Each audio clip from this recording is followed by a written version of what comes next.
Mountain back to Atlantic Ocean. Upon me hills to folk country. To educate, elevate, and promote. Yeah. Focus on Liberia. For Liberia, Liberia. For Liberia, yeah. From Monday to Sunday. From Monday to Sunday, it's focused on Liberia.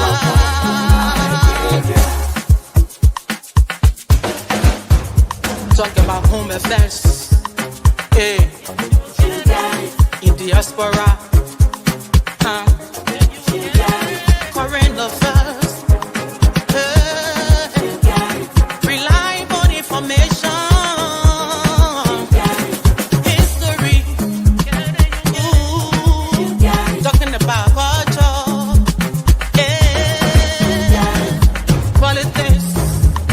Education, entertainment, business, sports, advertisement, articulation. Focus on Liberia. Focus on Liberia. Focus on Liberia. From Monday to Sunday. In an atmosphere of democratic interaction between government and governed, a group of individuals came forth and requested permit for a demonstration on the identical issue. Government invited the individuals in an attempt to effect a meeting of the mind. True to our firm faith in democracy, the exchange was free and frank. We reiterated our assurance that the matter was continually under advisement, that we would still welcome any new suggestions, and that at the end of the day, only the supreme interest of the people would prevail in the matter. Soon we were again informed that in spite of all that had transpired, the demonstration would still proceed in total defiance of the laws of Liberia and duly constituted authority, notwithstanding the fact that they had been denied a permit when requested, and this information has been repeatedly brought to their attention. As I have sworn, as your president, to defend the Constitution and enforce the laws of the Republic of Liberia, I have to discharge those sacred responsibilities in defense of the nation and its people. In the merely occasioned by a defiant and illegal demonstration, the most tragic misfortune occurred of the death of some of my precious and promising citizens and wounding of a number of others, all of this with the attendant development of damage to millions of dollars worth of property. Had government not exercised restraint, there may have been even more casualties.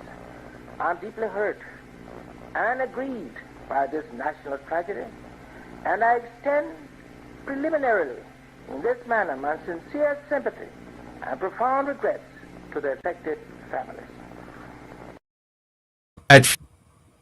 At Focus on Liberia, we discuss everything Liberia, from education to politics, arts and culture, entertainment, agriculture, history, religion, family, and technology. Focus on Liberia uncovers and showcases the best of Liberia and shows the world the truth about Liberia. We educate, elevate, and promote all things Liberia. We conduct interviews, panel discussions, debates, and more. Tune in to Focus on Liberia on Facebook and YouTube and be a part of the stories that make up the news. This is Focus on Liberia, and I am Dennis Jar.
Sunday. Hello, ladies and gentlemen. This is On Point. Then we go to drinks. The men have to do the drinks. Hey, somebody's radio is on. There you go. Today is April 12th, a very important day, historic day in the Republic of Liberia, and we are here today to look at some of the things that have brought us here. Many folks are asking the question, have anything changed? Was April 12th necessary? If Doe were to stage another coup because of rampant corruption, nepotism, and human rights, could today be repeated in the Republic of Liberia? To many, that question would be yes. We have men and women, children that lost their lives on April 12th, including the president of the Republic of Liberia and his entire cabinet, so to speak, for what was described as rampant corruption, nepotism, human rights abuses. Today, we can clearly say that those things are now on steroid.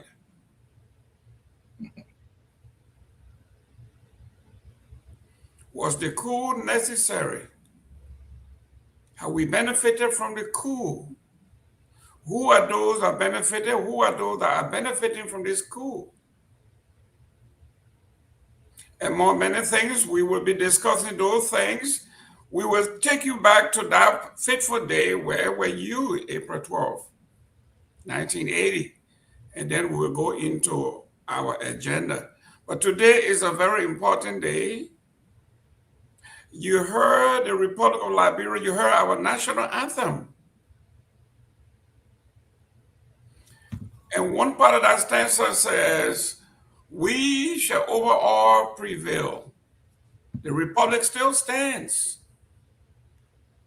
That family tree has bent, but it has not broken. So today with me, I have here Honorable Joseph Tower from Houston. Welcome to the show. We have no problem in Houston. We have our men and women from space, landed, no problem in Houston. Welcome, Mr. Tower. Yeah, thanks, Mr. Gibman, and hi to my brother, Michael. It's been a while. I'm glad you're here today. And hi to our fellow viewers and listeners. I'm glad to be here and to be part of the discussion. Thank you very much. Let me welcome Honorable Michael Patmore, my co-host and long time ride or die partner on The Point. Welcome to the show. Thank you so much. Thank you so much. So good to be back. Yeah, so good to be back on here. There's much to discuss. So yeah, I'm excited. Let's get to it. Great. Ladies and gentlemen, if you are tuning in, let us know where you are tuning in from so we can send a shout out to your neighborhoods in the comment section. We love what you guys do. You could have been spending your Sunday evening with your family, getting ready for tomorrow. But you have chosen to spend the time on point. Thank you very much. This is the longest continuous running show on Focus on Liberia because of people like you, fans like you. You keep tuning in. You keep sending in your comments. Beautiful. We love it. Share this show. Let everybody know that we are on.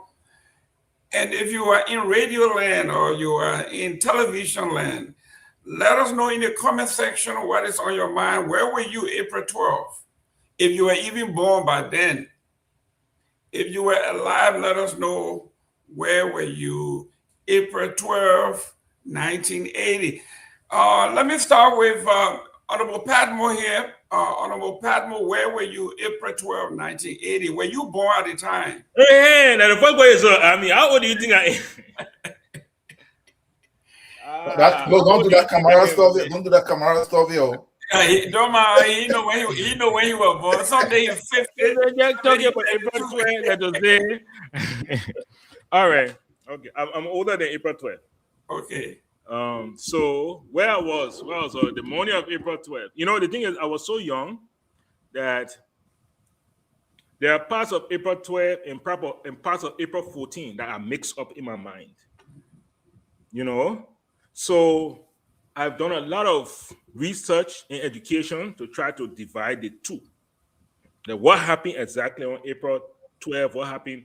You know, what did I witness on April 12th? And what? But growing up, the two of them were like merged into my mind. The rice riot that had a lot of destruction, and the coup that had a lot of destruction. You know, but the Saturday morning of April 12th, I was at my cousin's house that morning when we heard firing, and then, you know, pick up the phone, and the news reached us that some soldiers had taken over and that the president had been executed, and for us to stay put.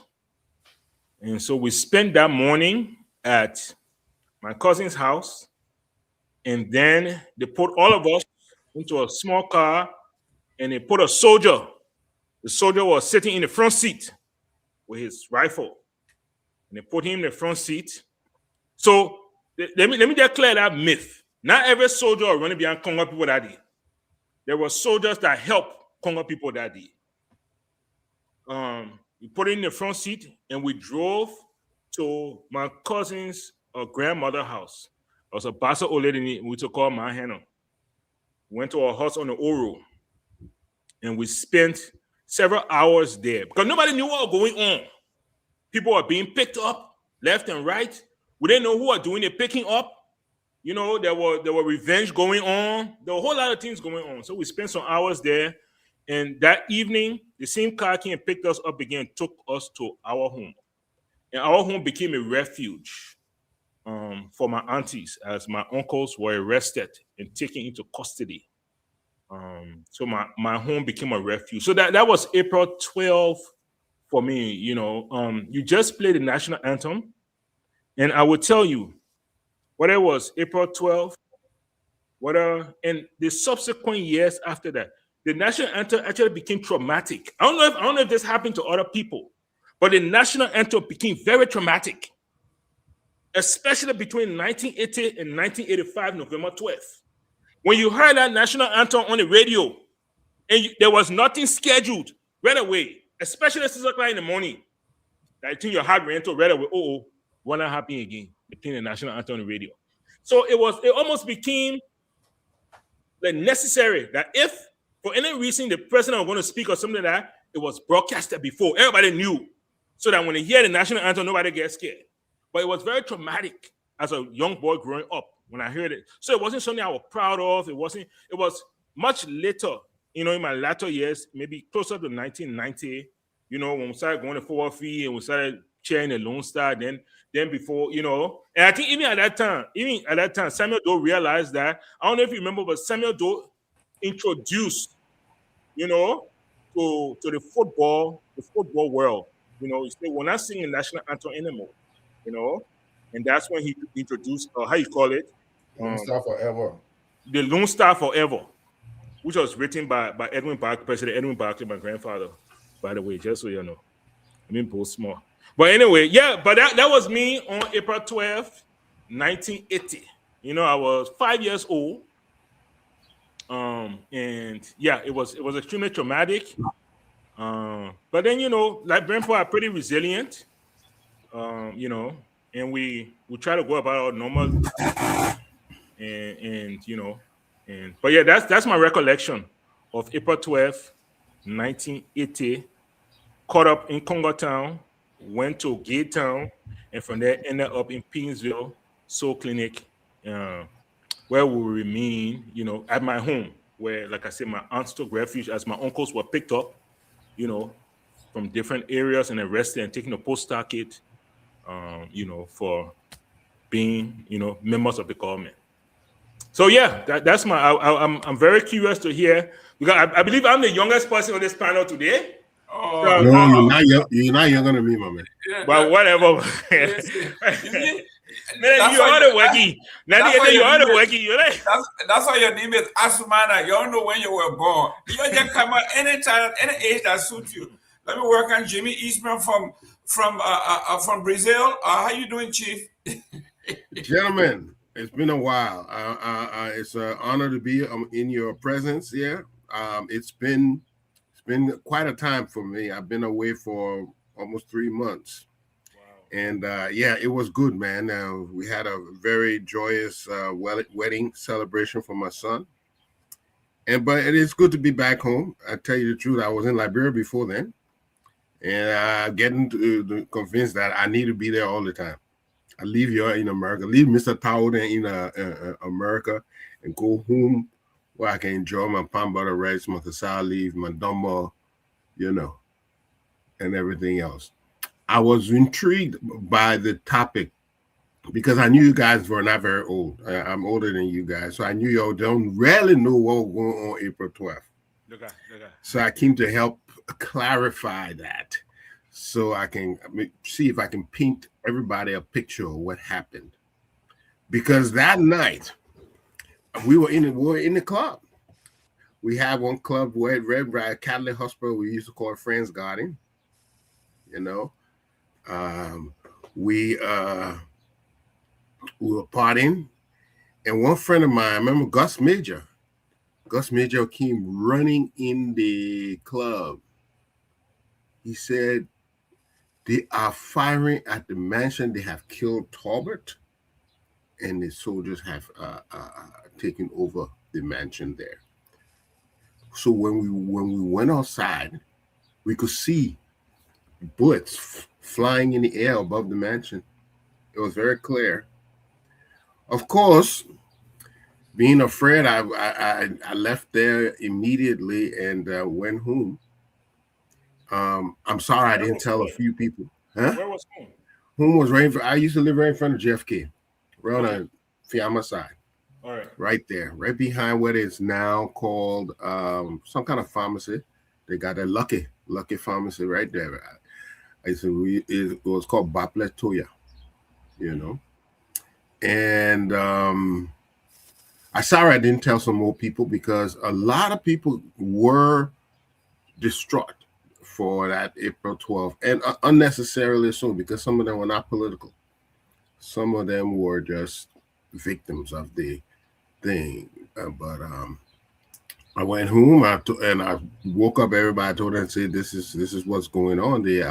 I've killed Tolbert, and the soldiers are firing at the mansion." The next morning, I decided to go and go see around. In fact, the first thing I woke up with that morning was a song. I don't know, Sonny. We want to know who owned the land. Yep. That song was ringing throughout the day. That's all we could hear. Who owned the land? Papa's land. Papa's land. And that song played Sonny out. Okusu. Sonny Okusu, yeah. And that song was whole day that all I was playing that song. They were playing that song all day long. I was trying to think on the recollection that Mr. Padmore shared about the anthem. I remember the anthem played briefly when Doe them came on to announce the coup. I remember it was really confusing. The way they did it, it's almost like nobody knew what they were doing. It was pretty much like that. And they announced the coup, and then they started playing Who Owned the Land again. So I decided to go downtown, see what was going on. So I started walking. And so immediately after the coup, the soldiers were the law. Any soldier, anywhere, he is the law. Whatever he says, it is. So that is how powerful soldiers became. All of a sudden, soldiers became the most powerful. Not even policemen. Policemen were in hiding because from April 14th, policemen had a bad rap. So policemen were hiding. Some of them were even arrested and thrown in jail with the other people. So I went downtown. I started looking around, and it was a lot. People were celebrating all over Pittsburgh. Many people were ecstatic. I saw them tearing down some statues, dragging it in the street. It was quite a spectacle, And as I made my way through town to the different places, some stores were still closed. Most stores were still closed, but the people were jubilant in the street. Everybody was happy that the regime that was oppressed them was finally overthrown. At least that's what they thought. It would have been brought relief to them. So as for some people, mostly the Congo people or the people who were in government, because in the beginning they threw anybody who was in government in jail, but then they started letting some people go. After a while, they started letting some people go. So some families were terrorized. The soldiers went in there, they raped, they killed, they tied, threw everybody in jail. So there was both jubilation going on, and there was also some harassment going on as well. What happened during those days was they had to stop the soldiers from do anything they wanted, because like I said, soldiers were all powerful. Anything they say, anything they tell you to do, that's it. There was no other law beside the soldier who in front of you. So what they started doing was going around capturing those guys. They started rounding them up. Those people who were too, they started, and guess what? The U.S. Embassy was helping. The Marines were helping round up some of those guys who were just doing anything to people, and that helped bring down the fear and the commotion that was going on. Had they not stop those guys from doing that thing, I don't know what would have happened. So by rounding those guys up who were doing things that were not supposed to be doing, it brought the tension down in the city a little bit. People could go about their business normally. And the next few days became, you had to be very careful, no matter who you are, because if you fall to the wrong person, they could have you flogged, and they could kill you. So it was that kind of environment. But what would happen in the next few days will be very interesting too. So I will stop right there for the 12th itself. Thank you. Ladies and gentlemen, if you are watching or listening to us, please, in the comment section, where were you April 12th, your experience. We are going to open the line, and if you have time, you want to call in, you can call in. Before I go to Mr. Tao, I was on another show, and I had a female guest. And as I played the national anthem, she basically collapsed. Her face in her hands, traumatized. I had to take her off the screen. Like you said, Mr. Padmo, you are right.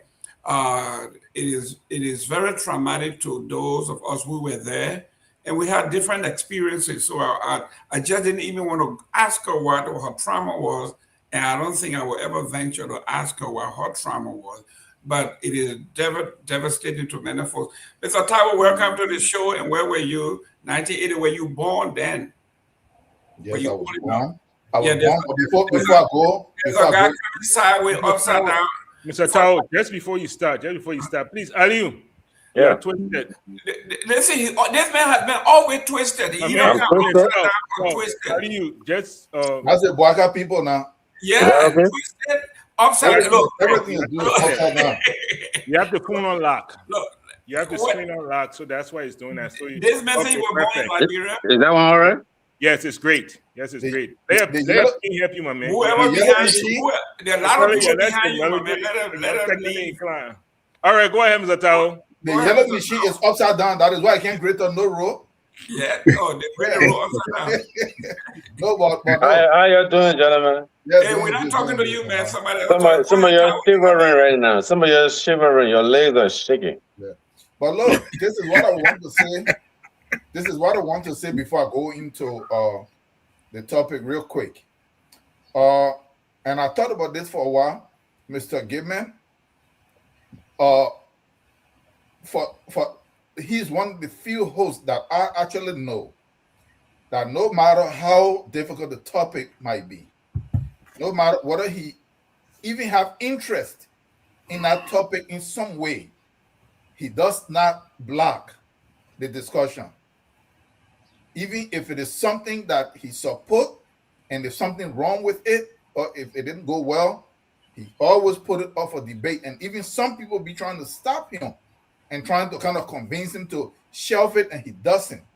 He let it come out here and we discuss it, and that's just few hosts that I see that can do that. And I just wanted to say thanks very much for that you have an open platform that you allow discussions to go on, no matter how sticky or difficult the topic might be. I just wanted to say that.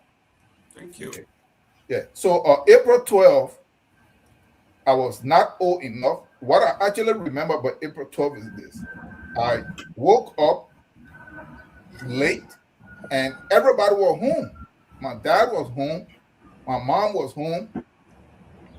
And I came out and I saw a lot of people standing around in the yard and like people coming from my uncle's house.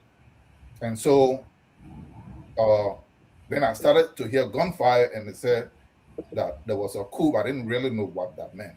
But I remember that. And then as the day went on, what made me to really, really remember is Prince Johnson lived right in my community as a young man. He was going crazy. He had his own squad, his whole squadron, and they were moving around. And then we had an apartment that was rented by some Crown people. The man was the head of the entire Crown community. So guys like Jeffrey Batu, they were in that area, and the whole group they came to our house to come and see, in our yard to come and see their leader that was renting an apartment from us with his children. So it was at that time that I kind of figured out, but really didn't know it was much later that then as the soldiers were in the street and moving around. But I was never in town. We never really felt much of the coup unless they said they were going to be difficult for food. As a kid, that was my own concern, like, man, how are we going to eat? And stuff like that. So that is actually my memory of the coup. But like, to just close what Michael said, it's true. Even though I don't remember the national anthem playing, but after that, or even on a door, as I was growing up, whenever the national anthem came on, even in the day, somebody knew that something, either an ultimatum or some kind of declaration that was going to be more repressive or controlling of the population was going to be announced. So once everybody heard the national anthem, I was young, but my uncle, everybody would rush to the radio and TV, and they try to listen to it and see what's going on now. So Michael is right. What community did you live in? ELWA. Thank you. Thank you. Mr. Kamara, welcome to the show. Thank you, Mr. Gilman. Glad to be back. Are you in Liberia or are you back home? I'm here in America. Great. We are talking about this whole month we're going to be talking about April. We're beginning with April 12th, then we're going to also discuss April 14th, and then we're going to end the month discussing April 22, when the cabinet members were actually executed. So the whole month of April is a historic month. Tragically for us, we're going to discuss your recollection of April 12. Where were you? Were you born at the time? Yes, I was born at the time. What I do remember, I remember very little because, at the Farmington River at the time, they used to fell the big trees from immediately above the water. And in the same area, that was a Kino station where people would come across. And you got to pay your 10 cents or 1 cent, and before you cross. So we used to go on top of those trees, those half trees, and somersault into the river. I remember I was around 6 at the time. And the only thing I knew, focus on Africa. I remember that sound. I saw the adults go closer to the radio. I was still jumping in that water up to now. I really can't tell you exactly what was said on the radio, except for the fact that over the years we have read. But that's all I know. Wow. April 12, for me, it was vivid. I was on my way to the United States, excuse me, sponsored by Louis York and the AME Church. And we were supposed to leave April, I think it was the 18th. So we came into Monrovia from Buchanan. I was stopping with some friends and on Snapper Hill, and we were in the street that Saturday, and the presidential escort and the presidential trucks, they went by. The AME Church had a very prominent choir called IGT, the International Gospel Translators, out of Eliza Turner. And they have had a concert, I guess, the week before. And then the week after, their competitors, the 192 Voices of the Providence Baptist Church, were also having their concert that Saturday, and the president was going to that concert, and we were standing in the streets. That was my last time seeing the president and his men going to the Providence Baptist Church. So after the evening, we went to bed. By 5 o'clock, I was spending the time with some friends, and we stayed up all night. And then we just heard a lot of, maybe I think 3 or 4 o'clock in the morning, we heard a lot of noise. And the other guys said, what's happening? I said, you guys in Monrovia, is that how you live? The shooting?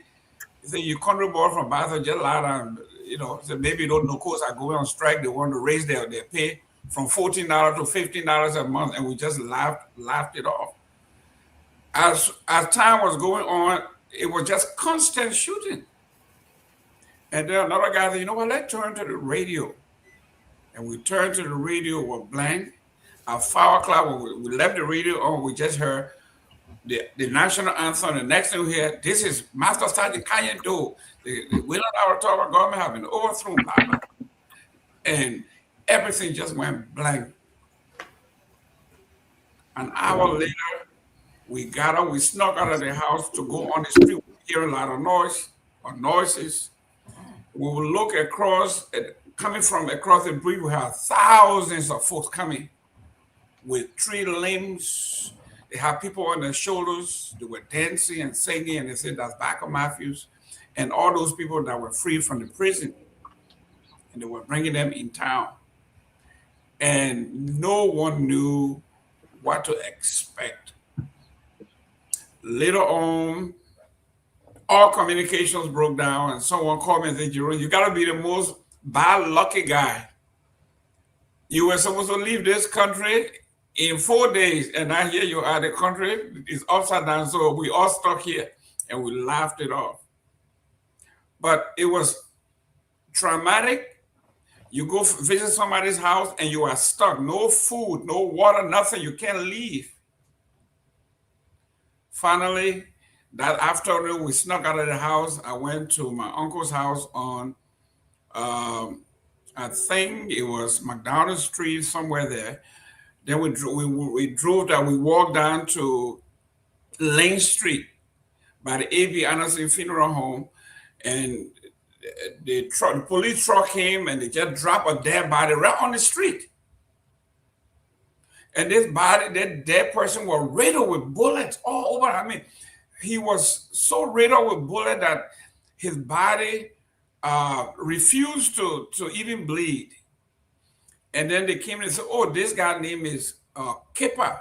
He was I guess he was the prison guard, or he was in charge of the prison. And they captured him and they killed him so brutally. They dropped his body around on the street, and everybody was coming to look at who this Kipper guy was. We don't know who Kipper was, but someone said he was the guy in charge of the prison. Yes, he was part of a Pustaka. Correct.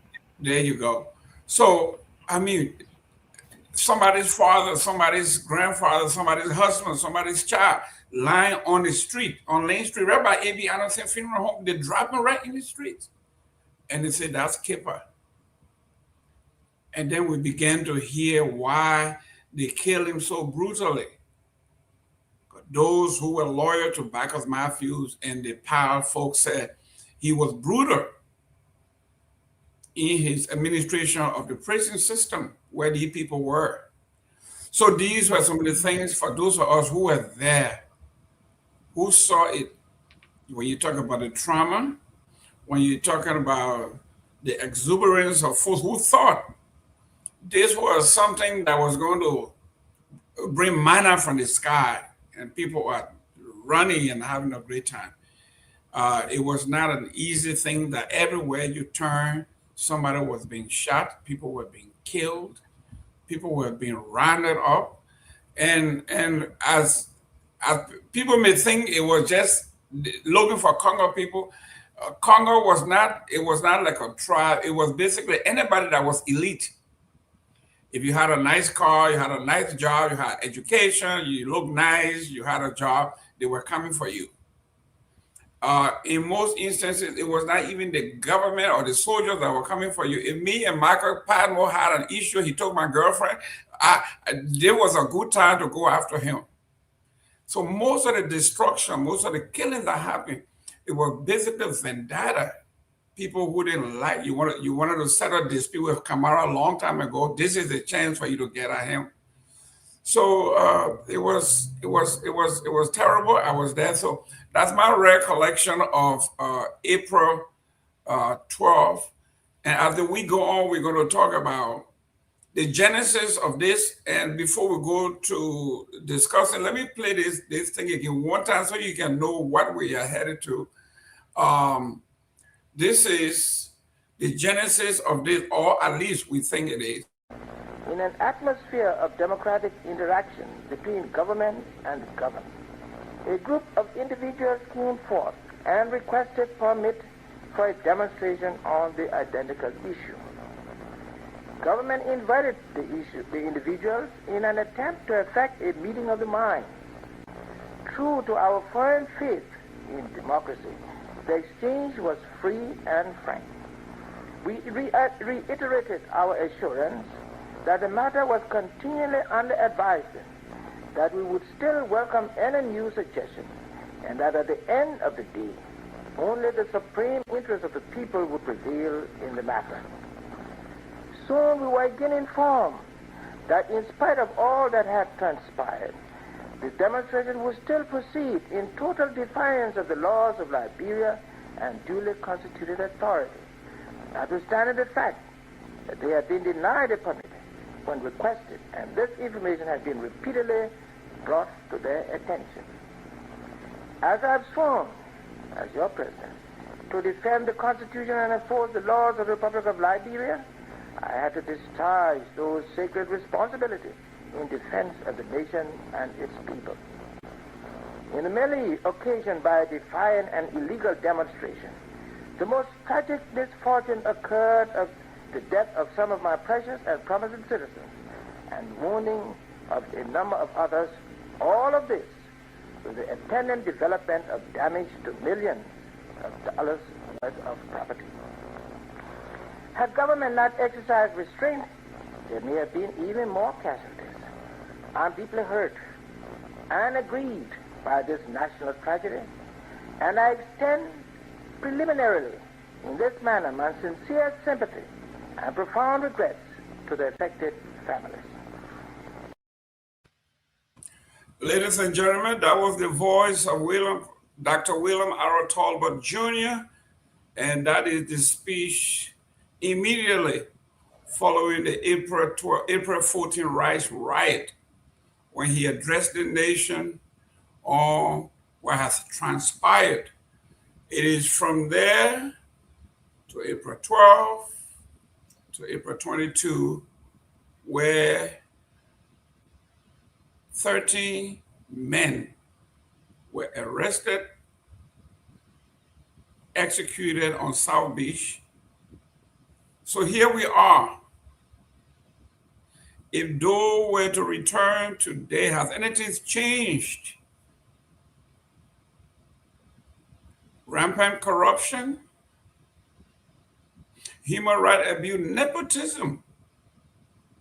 Before we go to our mandate. That being said, guys, everybody around 1 minute each. Has anything changed? And then we go into our agenda for the day. Let me start with you, Mr. Kamara.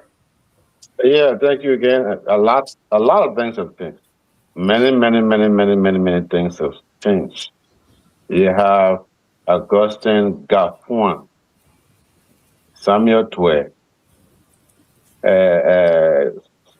Corney as finance minister. That has changed. That is a change.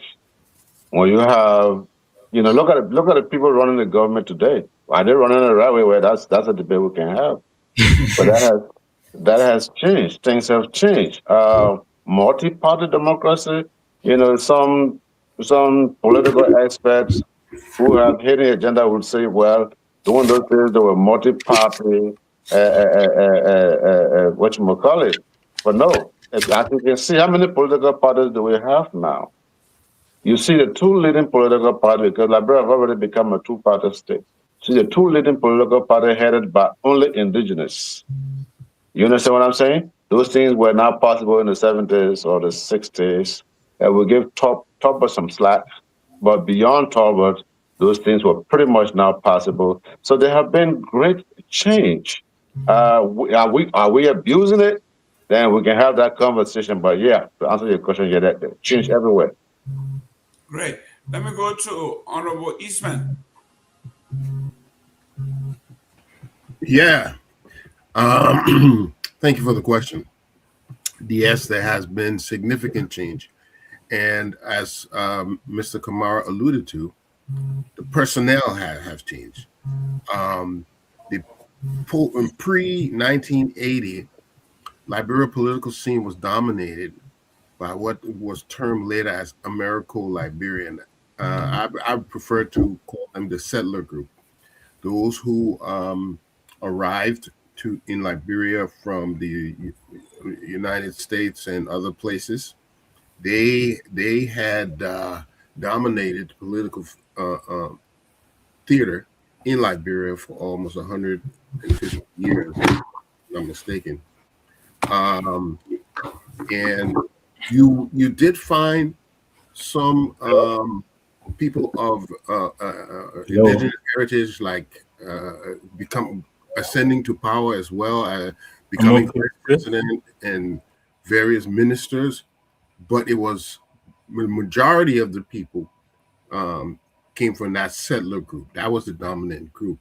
Now, beside personnel, has there been any other significant changes in let's say in Liberia's policy, foreign policy, for instance, or domestic policy? And that's what we're here to examine. We still maintain the so-called laissez-faire or capitalistic form of government. Initially, there were people vying for us to become more socialistic, a very socialistic form. And the Barker Matthew, the Sawyer, the Fumbler, those days, of the days of the Cold War. And many thought that the shift, there might have been a shift toward socialism, as it was very popular among the revolutionaries at that time. I remember I was in LU those days, and it was very popular. Very the early days of soup where we touted. We went to a couple of meetings, and socialism was very romanticized those days. But we did not become socialistic. Doe had no intention. When he was interviewed in the early days of the coup, he said, "Will you change your policy?" He said, "No, we will maintain the same policy." So they remained loyal to American interests. That has been on the way Liberia has run. And in fact, it was Tolbert who stopped being as loyal as his predecessors to American interests. So Tolbert wanted us to take a more non-aligned stance. He invited Libya. He invited communist China. He invited a couple of other, nations that were not aligned with the West's policies. So he was viewed as somebody who was trying to,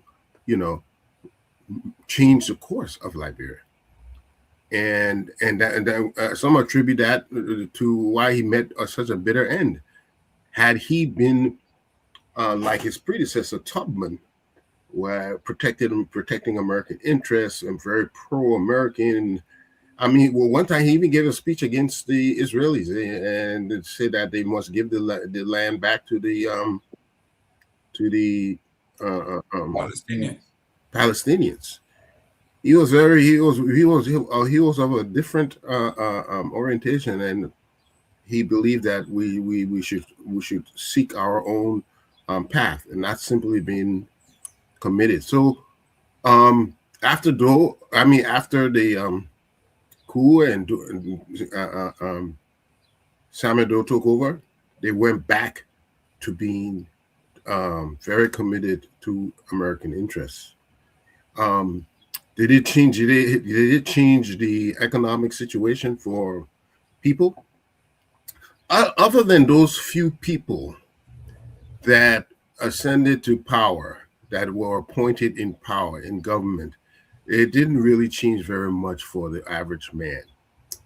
And in fact, many companies that were here at the time, had multiple factories, battery factory, we had mattress factory, slippers factory, chair factory. We had a lot of businesses were growing due to Tolbert's policy of free zone. They had an area where if you were to bring business in Liberia, you wouldn't pay taxes for a certain amount of time.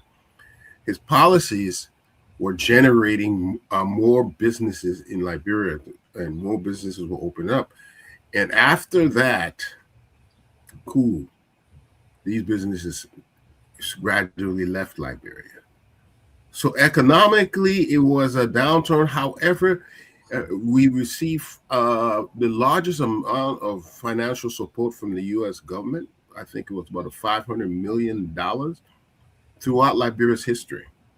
And I think we should note this, that Liberia was a struggling economy. A lot of people thought some people had money, this and that, but I remember even as late as in the 50s and 60s, most people went to school bare feet.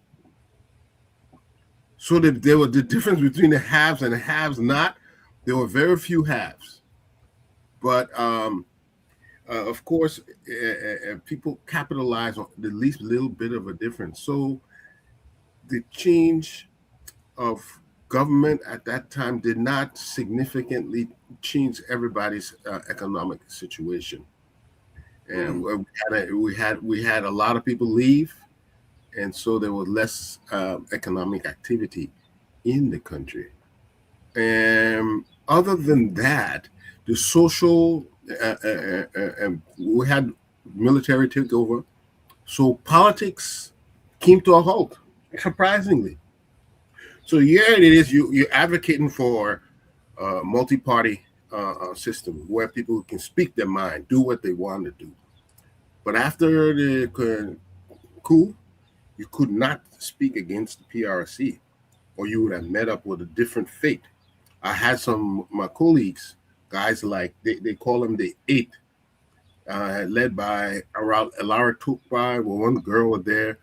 Those guys, they maintained their stance of what they wanted to do about, the government changing, and they stood up to the PRC, and they were jailed. Everybody thought it would have killed them, but they didn't kill them. But all the other leaders, Famula them and Tipo them, and all of them they didn't have very much to say anymore. They were quiet because now you're dealing with a military man who will silence you if you don't know better. So the political liberation did not take place. The only liberation was to remove those settler group that were dominating the politics, dominating the economy. They were removed from there, and that was the most significant change.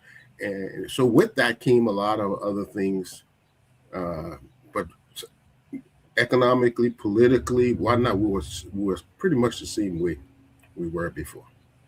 Thank you. Mr. Taiwo, the little that you know as a child, has anything changed? Yeah, I didn't have enough knowledge on that April 12th, but as things went on, I started, as I grew up, I started to read a lot and follow a lot of things and listen to different stories. And this is what I would say though. Change was necessary. No one can doubt that. Because you can't have people that pretty much outsiders come in, enslave you, plunder your resources, then open the space. We should always know this. Whenever a system does not allow social mobility, it's always going to lead to crisis. Tolbert tried to see if he could do it, but by that time it was too late. There have been too much unmercy and other things. Jimmy said something here, and that is that the guys fought to remove one group of people, and they came in and they just took over.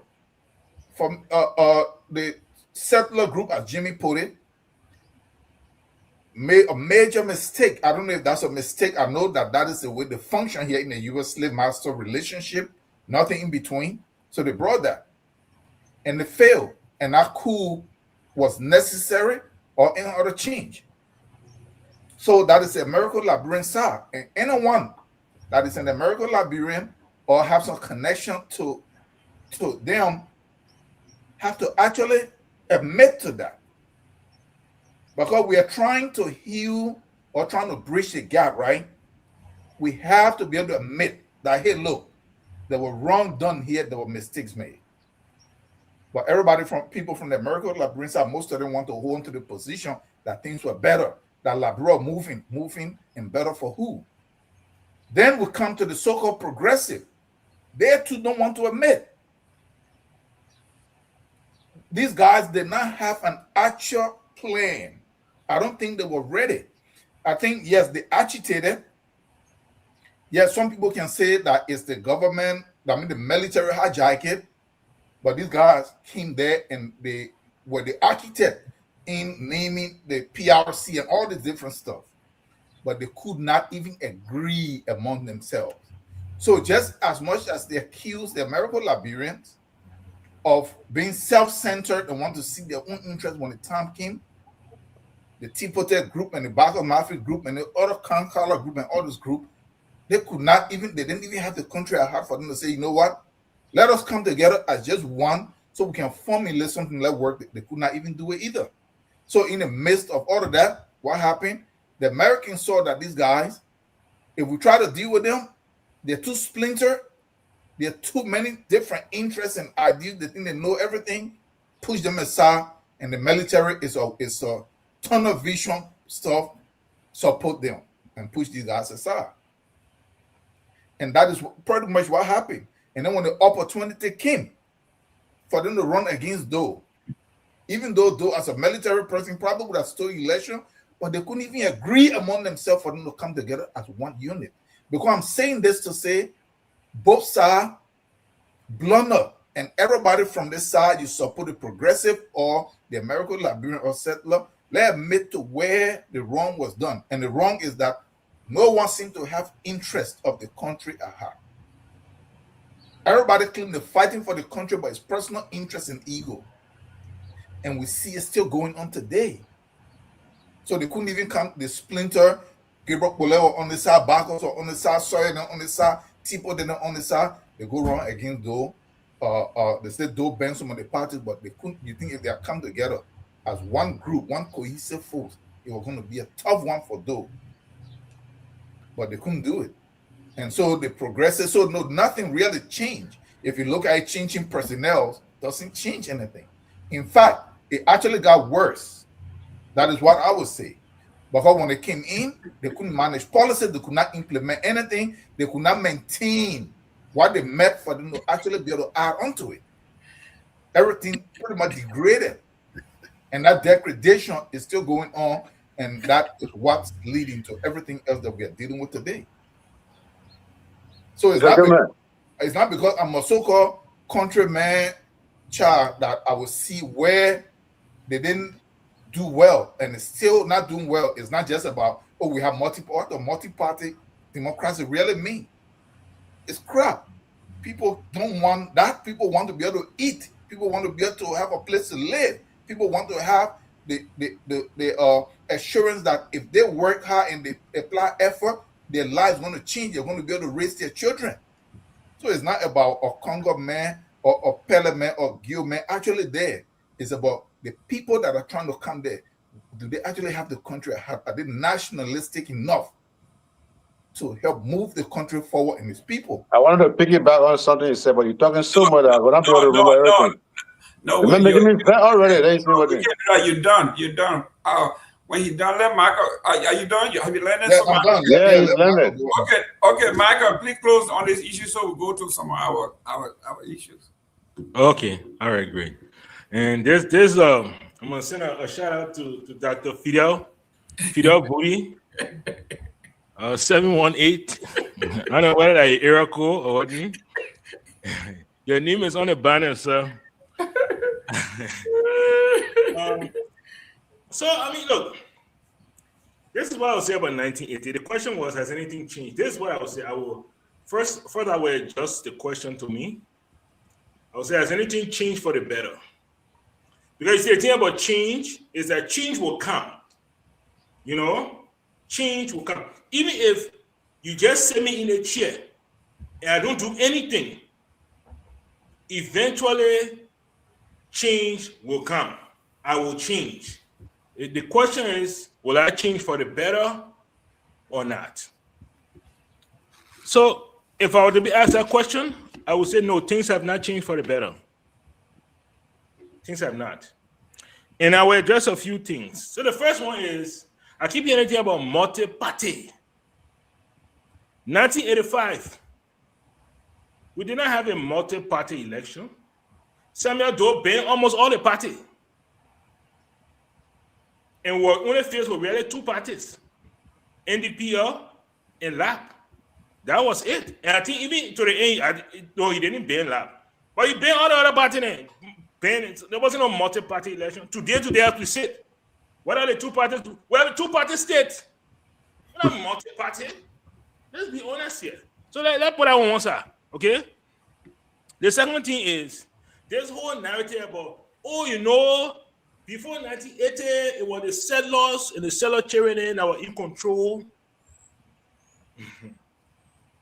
Then after 1980, we saw a bunch of people with settler names. All of a sudden, they need change. they had native name. Oh, for me, I thought you were Congo. No, I'm not Congo. One guy that comes to mind, because this guy, Janssen Peters. I don't know who all remember Janssen Peters. After 1980, he didn't the flag. He told the Peter he put it in the middle. He wanted Janssen Peters flag. Yep, and we go down the list of all the guys, Richard Grant, all the guys. Then he changed. So then we ask the question, so who are the Congo people and who are the native people? Why are you talking about my uncle Tom? What were you? You were Tom Smith. You were Tom Smith. No, Thomas Smith. 1988, Tom, what were you? Oh, but I thought they were Congo man. What I'm trying to get is that, look, let me be honest with you. we really don't know who the Congo people, who not the Congo people. Let's be honest. A native boy came from the village. He came into town. He lived with some Congo people. He told the Congo people need. He went to a good school. He got an education. Had some kids. Guess what his kids would do? His children would interact with the Congo children, and they wouldn't know the difference. I will give you an example. Winston McLean. Winston McLean's father was John McLean. John McLean came from Grand Crew. Complete native man. Down to the, he came into Monrovia. He educated himself. He got a good job. He changed his name to John McLean. And married Tolbert's sister. Married Tolbert's sister. Why you're treating me like that? My pastor Jay Wilson McLean and me? You're taking me apart today. Today, you ask the McLeans. I watching a Congo people. They come from Grand Crew to the core. I don't want to talk about Baronta. I want to be the plenty. You know. Alvin Jones. After 1980, and he became Gao. It's like, oh, Alvin Jones cry, man. We know. But that man, I'm on the before the war, before 1980. What I'm trying to pour here is that this narrative that only the settler children were in. Please, the vice president of Liberia at the time, Benny D. Warner. Bassaman. Finish to the core. He got my man. That's correct. I'm begging you, please. My man, yeah, you say you didn't know nothing, but then so you didn't say so. The man put butter in bread now. Yeah, but people who know let them talk. Go ahead, Padmo, talk. Talk your own, not talk your own. What I'm trying to say is that the narrative we were fed was not a reality of the ground. We were fed that narrative that, so Congo people are doing it wrong.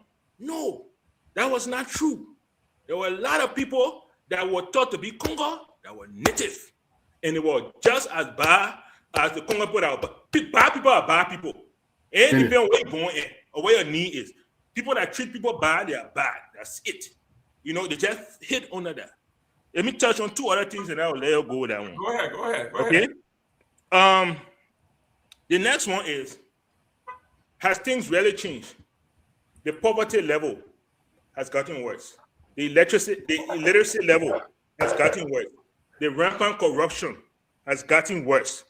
All those things have gotten worse. 1 minute. Ali, can you turn your phone this way landscape so we can see you better? Your phone locked. He can't do it. He can rotate. Not right now. Do that one later on. If you do it right now, you will turn upside down. Okay. Come back in. You want that? Yeah, please. He got a bucking phone. But go ahead. So finally, I want to talk about Tolbert. It has been a journey for me, as from a young person to my age right now, to see Tolbert go from the most, I can say almost the most hated president to the most celebrated president in 50 years. That's what I've seen. Liberian people today, when they sit back and look at Tolbert, it's a completely different narrative than 1981, 82, 83, 84, 85. They look back now and they see the good that Tolbert was trying to do. They see it. They see what he stood for. They see where he was trying to put Liberia. And I think it's been an incredible journey for me as a human being, a Liberian, to see that. They say history is kind. Maybe that's some of it, but I think Liberians now have really opened up their eyes to it to say, wow. So this man, he decided the U.S. is not going to pick our friends. We are a sovereign nation. We will decide who we are going to trade with. We are going to decide who we are going to make our friends. We are going to decide where we'll put our embassies. That decision is not going to be made in Washington, D.C. It will be made in Monrovia. He stood with Palestine and said, look, what the Israelis are doing in Palestine, and as we speak, Tolbert said this 1978. Today, 2026, is still happening in Gaza. That's what he stood with. He spoke at the United Nations and said, this cannot continue. Palestine must be given a right to govern themselves. And these are the things he stood for. And no, 1979, I refuse to believe, 1980 was not about no rights riot. It was about a Liberian leader that threatened the status quo, that chose to speak up and be brave. And because of that, he was slaughtered. And he was put a false narrative over his head. And today, Liberians now are looking back. They are seeing the trouble. And they are looking back and be like, wow, this guy stood for something.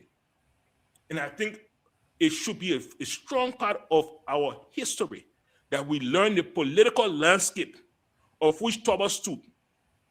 Tolbert had two people coming at him at the same time.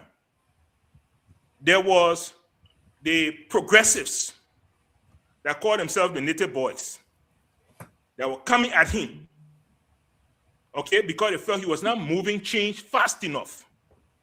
Then there were Congo people behind him that thought he was moving too fast. Speedy. And he was caught in the middle. And in the end, it led to his demise. That even the Congo people that knew that things were going to happen, they didn't even want him because they felt, oh, he need to get out of the way. But that's where I stand right there. It's a great thing to go back on. I think we've learned a lot, and I think we should teach this in history books. Liberians need to know. Liberians know what their leaders did, man. Mm-hmm. So that's where I stand. That's why I stand. Excellent. Ladies and gentlemen, this is Mr. Gaiman.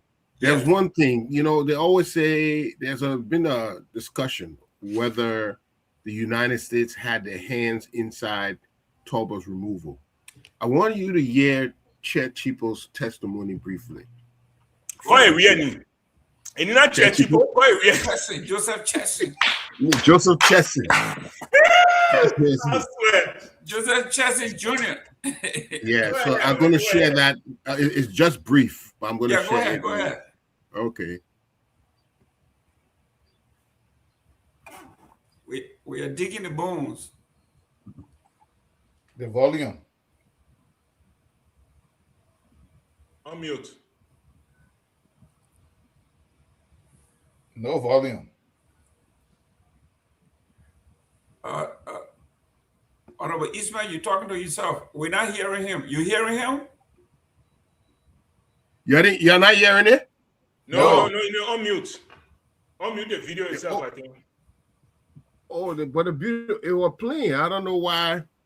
What I need to do. Was on mute. We couldn't hear what he was saying. Try again. Yeah, go now. Start it over. It will play. Okay, I'll start it over. Okay. Oh crap! Start doing. Very low. We can't hear him.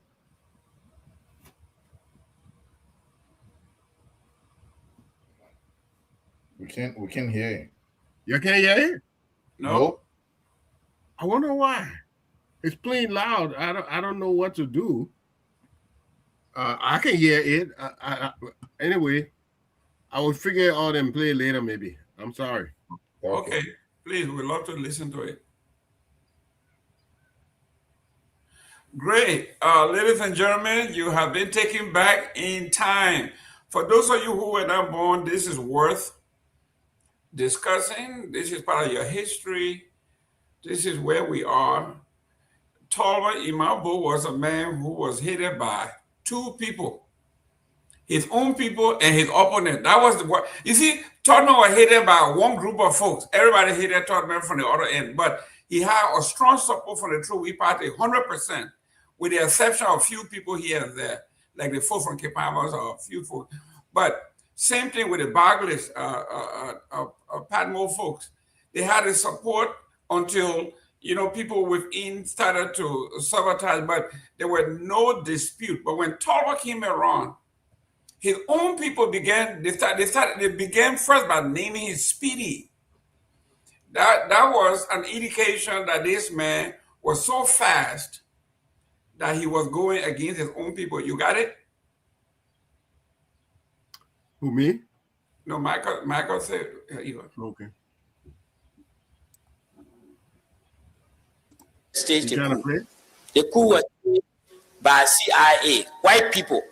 In Ajadodo, Mrs. Tolbert told me point blank, the person who killed me, that white man, the person who shot my husband, that white man. And the instance in which they killed the president was this. The president was in his room, and Mrs. Tolbert was in her room with the children. When the people were knocking the door for him to open and fire, they started shooting, Tolbert got concerned. So he left his wife's room with the children and wanted to take the side door to get outside the room, maybe to find escape or something like that. He was met, and Mrs. Tolbert was right behind him. So she said, the person who shot my husband, they're not these people here, we were talking about Doden. He said, a white man shot my husband. She always said that. That white people killed President Tolbert. Doden was just enjoying the name. She said, the man who shot her husband was a white man, not these people, which means Doden, who going around and say they can make coup. They're not them.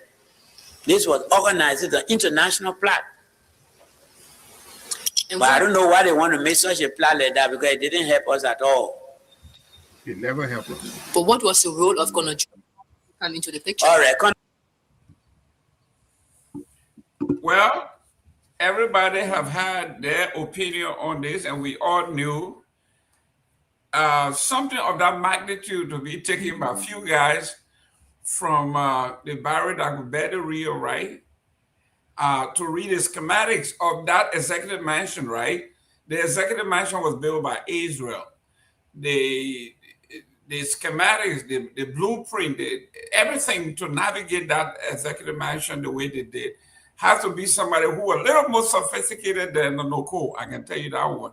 So without that, I just find it definitely hard to believe that few guys from Kanama or from Todi will get together and bypass Colonel Rayleigh and everybody else and come in there and kill everybody.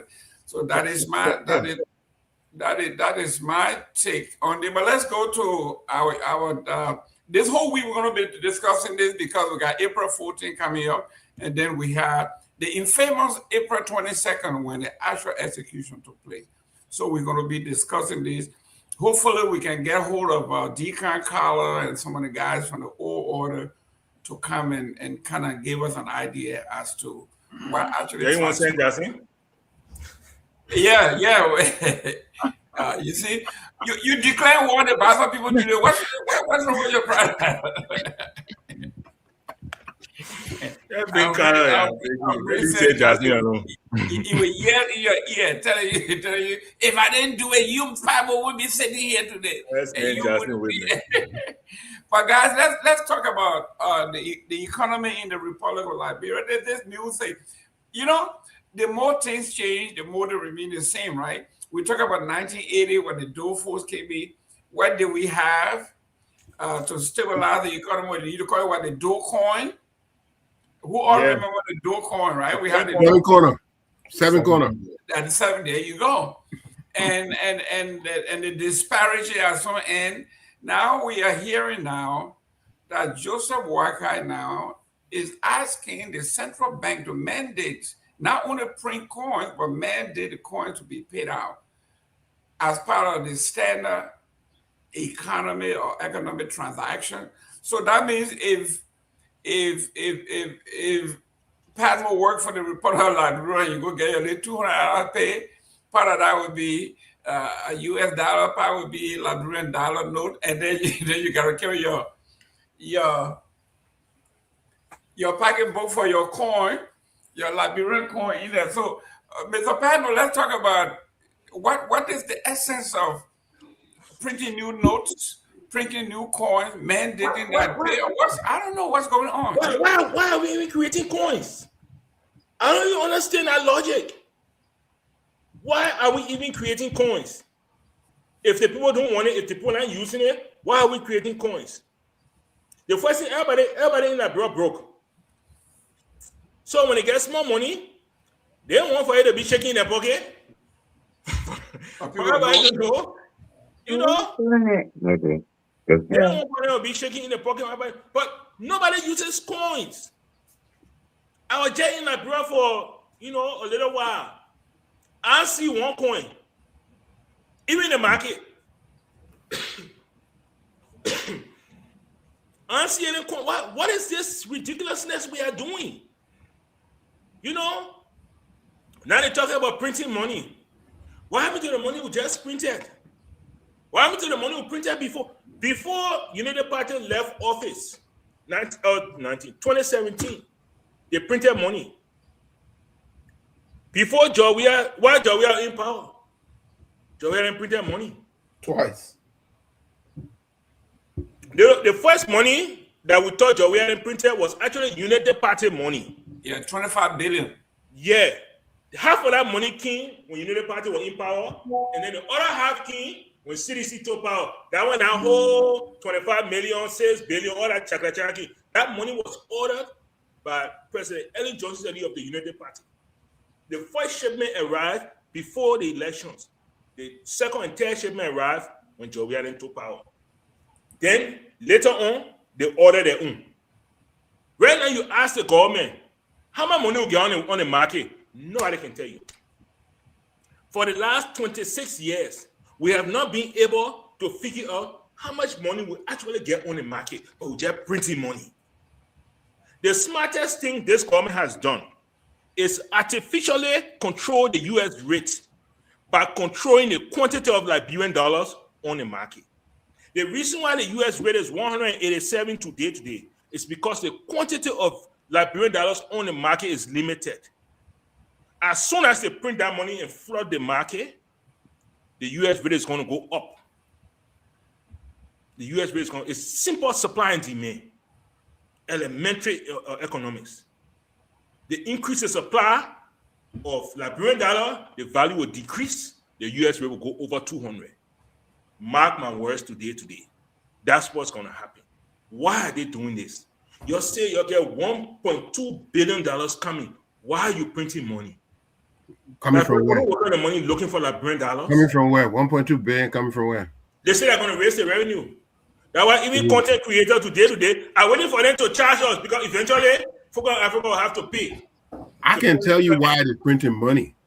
I don't know how. I will not discuss the effects of it, but the reason they're printing money because they want to be able to spend that money because it's just paper.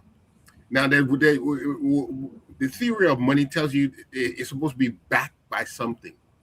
So, in other words, they're telling you, the Liberian government say, if you give me 100 of my own dollars, I will give you so and so.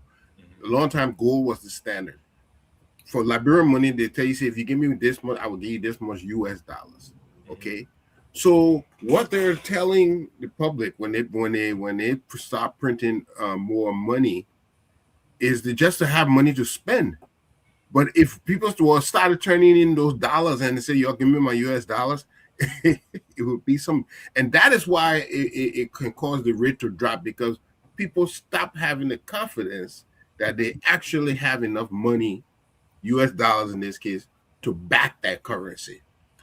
Okay, so it helps them. It helps them with liquidity. They have more money to spend. That's why they're printing it.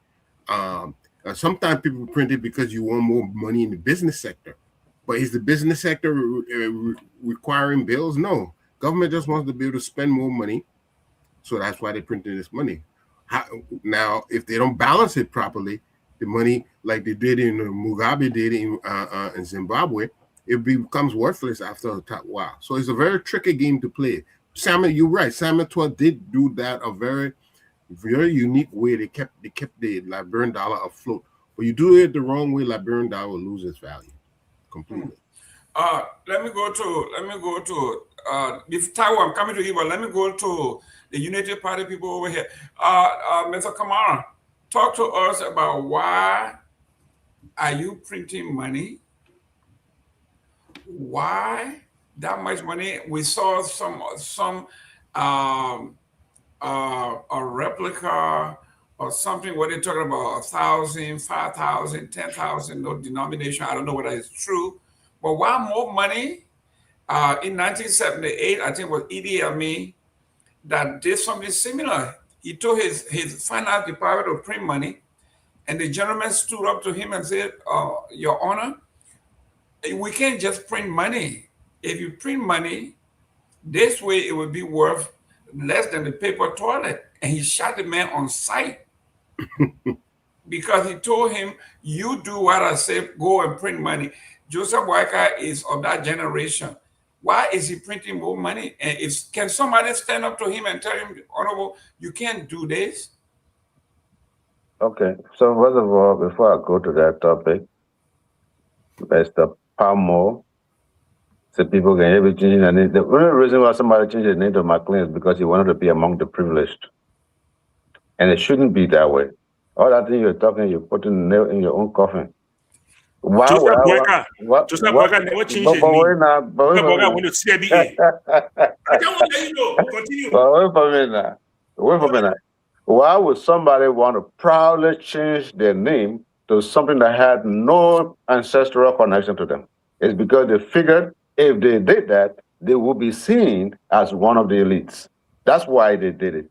Now, to your question, Mr. Gay Man, when you were in Liberia recently, you saw Liberian dollar note. In fact, I wanted to do really how to conscientize the Liberian people as to how to respect money. The money is so dirty, it's just something that by enemy, even you put it in a pocket, rub it, rip. The money is stained because the people don't take care of the money. The government said there are lots of mutilated banknotes. And when there are lots, yeah? Go ahead. But listen, you didn't listen to GMB. There's one of the reasons why they're changing the money is because we have a lot of mutilated banknotes. And I'm a witness to it. Money changer will give you the money, you argue about the money, you say, oh, well, the money I get, but the money, I don't want the money tier. They got to get rid of that. Another reason is that the population and the country's spending power is also growing compared to the amount of money government has in its coffers. So you have to increase the amount of money on the market to support the strength, the buying strength of the population. So there are several financial reasons why they need this money.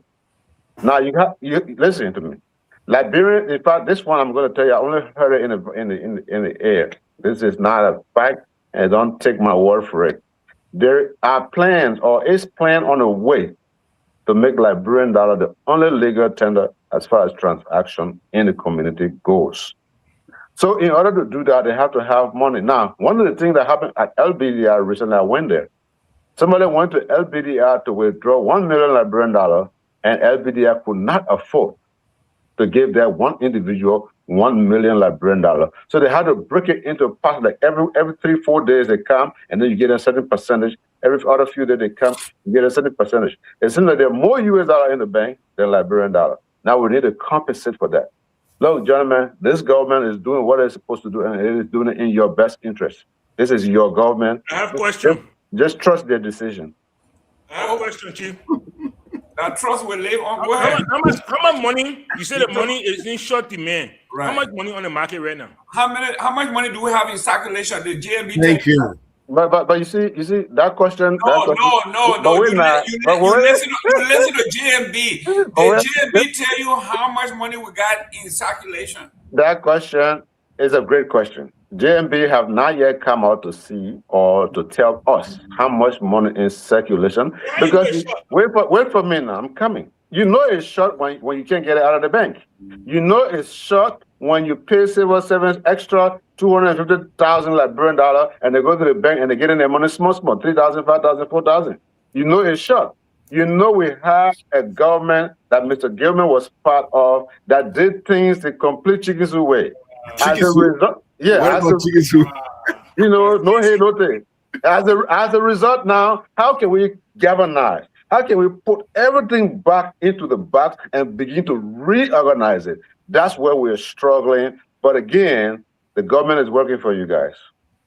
Let me go to Mr. Tao. Mr. Tao, you see, folks say you can lie your way into power, you can propagandize yourself into power, but you have to govern at some point.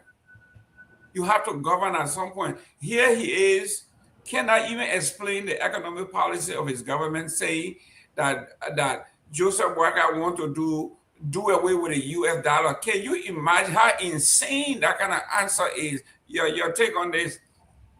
Okay, so thanks. This is what I would say first, and I think Kamara touched on it briefly. Let it be known that yes, there were Congo people in Liberia, and yes, Congo people were the one that were in charge, and yes, Congo people and their children were the one that ran the show for the 100 and something years until the government was stopped in 1980.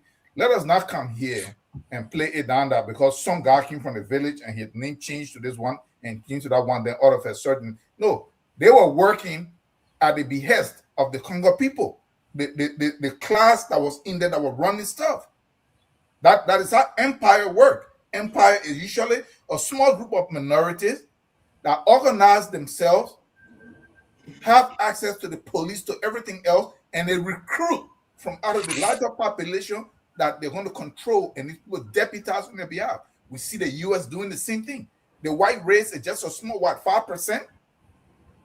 But they recruit from the population that they dominate in the world, and the population them act on their behalf through coercion, force, or something else. So let us put that. It don't mean that yes, we know that guys came in and changed their name to something else, but they were not church people. Them were the one that were in charge. Are you saying that they were the one that were in charge and making decisions and setting the economic and political policies? No, they were not. So let us just, because what I want us to do here, where the Congo people made mistake, let us admit. Where the so-called country people made mistake, let us admit. So that these two groups we can admit. And we say, yeah, we messed up here, or yes, we fell short here. It make it easier for us to not try to work some kind of modality or for us to bridge the gap to say, you know what? Let us try not to go this route or go this route. Let us find a better way to handle things to run the country. So I just wanted to clarify because I don't want folks to just play that down because Ellen Johnson Sirleaf named herself Johnson Sirleaf. So, but look, when it comes to the money thing, we all know the reason they print money is corruption generally. Because in a place like Liberia where the monetary policy and everything is very weak, they don't even account to anybody. Everything is cronyism. The people that are at the central bank that's supposed to be some kind of independent, they're your uncles and your cousin that you selected, or your friend on the football field. Then the money that George Redden printed, what do we know how it was even brought into the country? We don't know the amount. The money Ellen printed, it was the same thing. And Biden coming in, he wanted to print money. He has to rush so much that he has to bring the legislature back. That they just have 1 week for them to come back. No, they must come now. As if he's trying to finish his marching in 4 years or something. They must come now, and they have to be able to. And each time from our history, what happened when these guys are called back into session, you have to pay them, right? So it's just waste of money. And they come in doing all kinds of stuff. Printing money, it is only the country and the people that lose out. The politicians, other than the representatives, they all make money. Do you know that it costs almost equivalent in payment on what they print? We are going to Germany and to some other places, to Sweden, to print our money. So one thing, the money don't even belong to you. It belongs to their central bank, belong to the International Bank of Settlement in based in Switzerland. So they are the one that control your printing, your money, your currency, and everything else. It is these organizations that people like Iran and Syria they were not part of, and Libya them, and they have to destroy them to force them into those organizations. But the printing of the money, we all know that when you print money, you destroy savings of the regular people. You diminish or depreciate the spending power. And for you to know that this is true, the bigger the denomination, it means that you have a lot of inflation and you're degrading the entire standard of living of the people. Why are we printing $1,000? Because I don't know, I didn't see the 10,000, but I saw 1,000, I saw 500, at least from what they display, and I saw all this stuff. We're supposed to have that up like $20. If you see a denomination smaller, then you know that so-called inflation is under control. When you start seeing it get bigger, it means that they're about to wreck the economy. And when you change a little bit of US dollar, it's going to be a big bag of money. So to hide that, they increase the numbers on the note. So that when you change 500, you just hold 6 or 7 notes, and then you are good, and then you don't feel it. But that is why they're printing this money, Jerome. They're printing the money. Also, just like the same reason Ellen printed the money and we are printed the money. They all try to print it when it comes close to election. And watch how they will spread it over until it gets close to that 2029. So they bring the rest in because they intend on using this money to run campaign. We saw on Ellen how many times she printed money to remove some of the money, but each time the money is printed, the old money that they were supposed to pull off the street was still there. I was in Liberia when they brought some money that the church know they were going to remove it. We had them printed money that was a reason. They all gave all kinds of reason. The money got missing, and even the one that they brought in after the other one that was missing, they never really made it on the market. It really never made it there, and the old notes were still there circulating. But I can then come up with their own stuff because these guys are not held responsible. They don't answer to nobody, and forget about the international community. They don't care. You think they care how your government treats you? What they care about is that their corporations are left to function and plunder without them being questioned. The APN terminal, the Hummingbird, and all these people. So that is why the money is being printed. It's a corrupt practice. You can explain all the other things around it. That is the bedrock. But let me get in with this. The Tolbert stuff, you play that Chechipo video, or Chessing, Joseph Chessing, or whatever the name was. Yeah, Chechipo, go ahead. In 2002, the CIA declassified a whole bunch of the documents from Liberia. I went through a whole bunch of them. Yes, they admitted to being involved. That Tolbert was heavy-handed against America's interests and he had to go. So other than what he just said, they already declassified a lot of these documents on Liberia. Yeah. So I will hope we understand. Mr. Eastman, go ahead. Yeah, throughout the history of Liberia, I agree with a lot of things that Mr. Tao said, that we have to call a spade a spade. There were many mistakes that were made. And one was suppressing anybody because of their ethnic background. That it should have always been a merit-based system. That is the best way to run it, and that is what came in the end and bit us in the behind. But notwithstanding, Liberia had to survive during very challenging times. We were surrounded by colonizers. Any one of those people could have come and enslave us. We didn't have the might.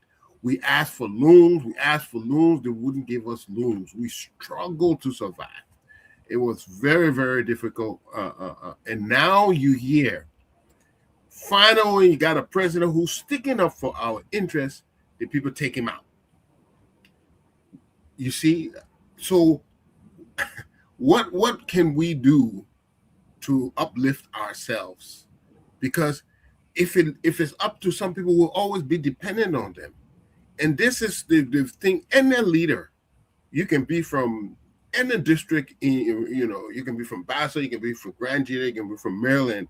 Whenever you want to pursue your country's interests in earnest, and it is clashing with Western interests, you are at your own peril because they have a way of getting rid of you.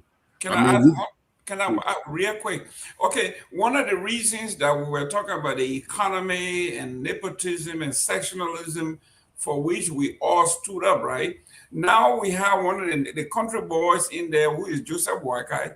and his entire government is all from his tribal people. Isn't it the same thing that we castigated the settler? We say, in fact, within the settler, they had different people. Information is wrong. But now you got the entire government. It's from Lofa County, the man-owned people. That's wrong. How different is that from what we talked about? We talked about almost 100 years removed from all the evil. We said it was wrong. They shouldn't have done it. And Joseph Boakai was actually one of those that were part of the progressive that work in the Dole government, work in the Taylor government, work in the Ellen government, work everywhere. So how come then is he doing worse than the settlers? No, that's not good information. That's not true. Excuse me, I didn't ask you. I'm talking to Mr. Okay. I'm talking to Mr. Eastman. Oh, you want somebody to support you? Okay, Mr. Eastman, go ahead. Okay, when it comes, I have heard, and I like to see numbers. I'm a numbers guy, so when I don't see the thing in hard numbers, but I Okay, do know. I think you want to be political. Now you're going to cut you off. Listen, let me go now. The Central Bank of Liberia is Joseph Boakai's nephew. The Ministry of Finance is Joseph Boakai's nephew. The Minister of State for Presidential Affairs is nephew. Be careful. I'm just going down the list now. So we are talking about the CFA, right? Civil Service, Josiah Joker from Lofa. I mean, you name it. Everybody is from Lofa. So you only name 4. You see, within the settler community, you have Bahamian, you have African American, you have Jamaican, you have people from all over the place. But it was never from one segment of the society. Mr. Ismail, just give me 30 seconds of your time because this man trying to mess up. Mo Ali is not from Lofa. He's the water is I didn't say I'm Mo coming. Ali. I'm coming. Samuel 12. I just Samuel need 12. You don't give me chance. Go ahead, man. You're trying to do kapu here. Majority of the government is not from Lofa. Yes, there are some other key position of people who are from Lofa. But if we just say we can only take one person from Lofa country, it means that you leave 5 other tribes out. Listen. Yeah, okay, go ahead. I got a paper here from Front Page Africa. 14 out of the 18 top positions in the government comes from Lofa. 14 out of 18. But that's Front Page Africa determining what position is the top position in the country. Here. So what are you talking about? The top position in the country, we know there are 3 or 4, and those all of them are from Lofa. It's only Joseph Boakai who's from Lofa. Okay. I won't even go that way, but yeah, go ahead and land, Mr. Eastman. Yeah, I mean, we were talking about changing the money. It is very clear what might happen. We could have inflation where you have a whole lot of plenty of money chasing few goods. We will have currency depreciation where the value of our money will just start going down. We have loss of public confidence. People may choose not to trust the currency. Then people not even want to keep it. Especially the Lebanese guy, they will now want to keep the Liberian money on hand.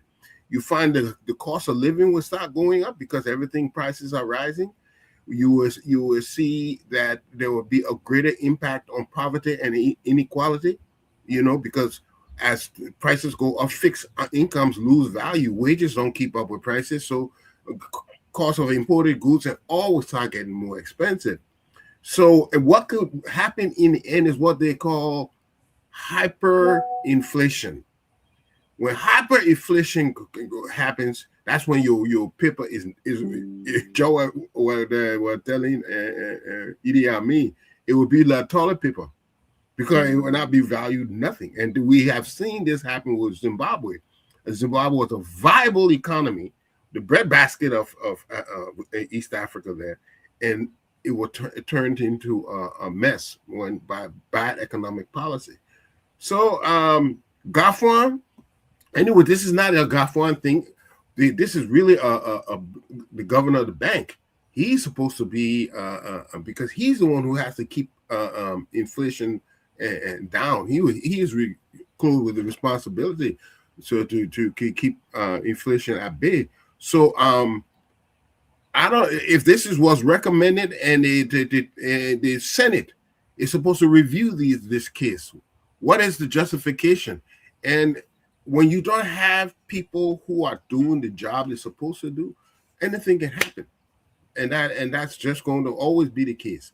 We have to have the check and balances manned by people who will speak the truth and who have the professional acuity to understand the problem and diagnose the problem properly. Until we do, we'll have these issues.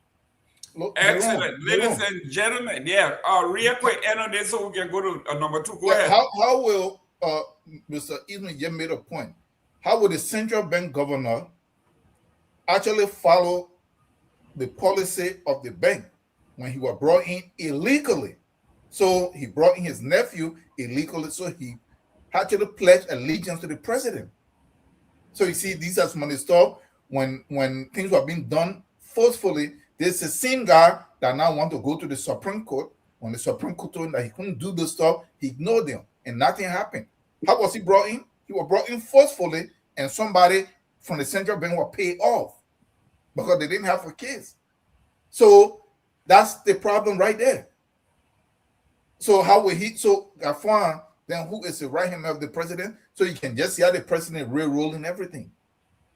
Now somebody can say, what is for the good of the interest? It doesn't matter. What happens is that you have a system that's set up. Let it work. If you think that is good, put forth the debate and the discussion, and the people are going to see it out. Yes, this is good. But you can't put forth that discussion because you know it's not good. It is meant to steal. That is all that it is. It's meant to commit corruption. And this money here will be kept for campaign and other stuff. It won't make that much difference. Are we the only people in West Africa or in Africa that have market people? Ghana, Africa, all these places. I've been there. Guess what? Some of them, the marketplace is dirty. But then what that means, say about Liberia, it means the quality of banknote that we are printing is not good. If in 2 years, 3 years, if it start ripping up because people touch and put it in their pocket, or they're holding some market and they touch it, then it means it's not good. So that is where then the question to be right there. What is the quality of the money that is being printed? That is what we need to look at. Thank you. Guys, we are running out of time here. Let's go to part 2 here. For those of us who work in commerce, like me, I have dealt with this for a very long time. And in commerce, in the area here where we own business, we deal with tourism a lot. In my prior life, I used to do major concerts where we bring in superstars to come in, either Miami, Fort Lauderdale, Orlando, Tampa, or West Palm. So we rely heavily on the tourism board for funding. And the justification for the tourism board giving us money is the more money they give us, the more event we have, major event. It brings in people from all over the country into our county. And by so doing, businesses, hotels, restaurants, you name it, everybody benefits. And that's how tourism board make their money. In Liberia, it's the total opposite. To tell you that these people have no clue what they are doing over there. It says they boycott hot controversial tourism fee amid industry backlash. Implementation following mounting criticism from the shareholders, stakeholders across tourism and creative actors. The president directed issue amid growing concern from industry players, calls for further consultation and review to ensure that any new regime align with Liberia tourism development goal without imposing undue financial pressure on operators. Now, Michael Padmo, you are a businessman. I've never seen where the tourism board is funded by regular people who are not tourists. Well, it's funny because let me talk about the legal aspect, right? The Constitution is very clear that there are 2 ways the government can get money out of you. Either they do it through taxes or they do it through fees. Taxes can only be levied by the legislature through law. Fees must be associated with some form of service. What is the service that is being provided for which they are charging fees? There's no service. Then we're gonna say if you can get on the internet and you can do content creation, you get off $50. What service are you providing to them that they should pay you $50? If there is no service, it's a tax.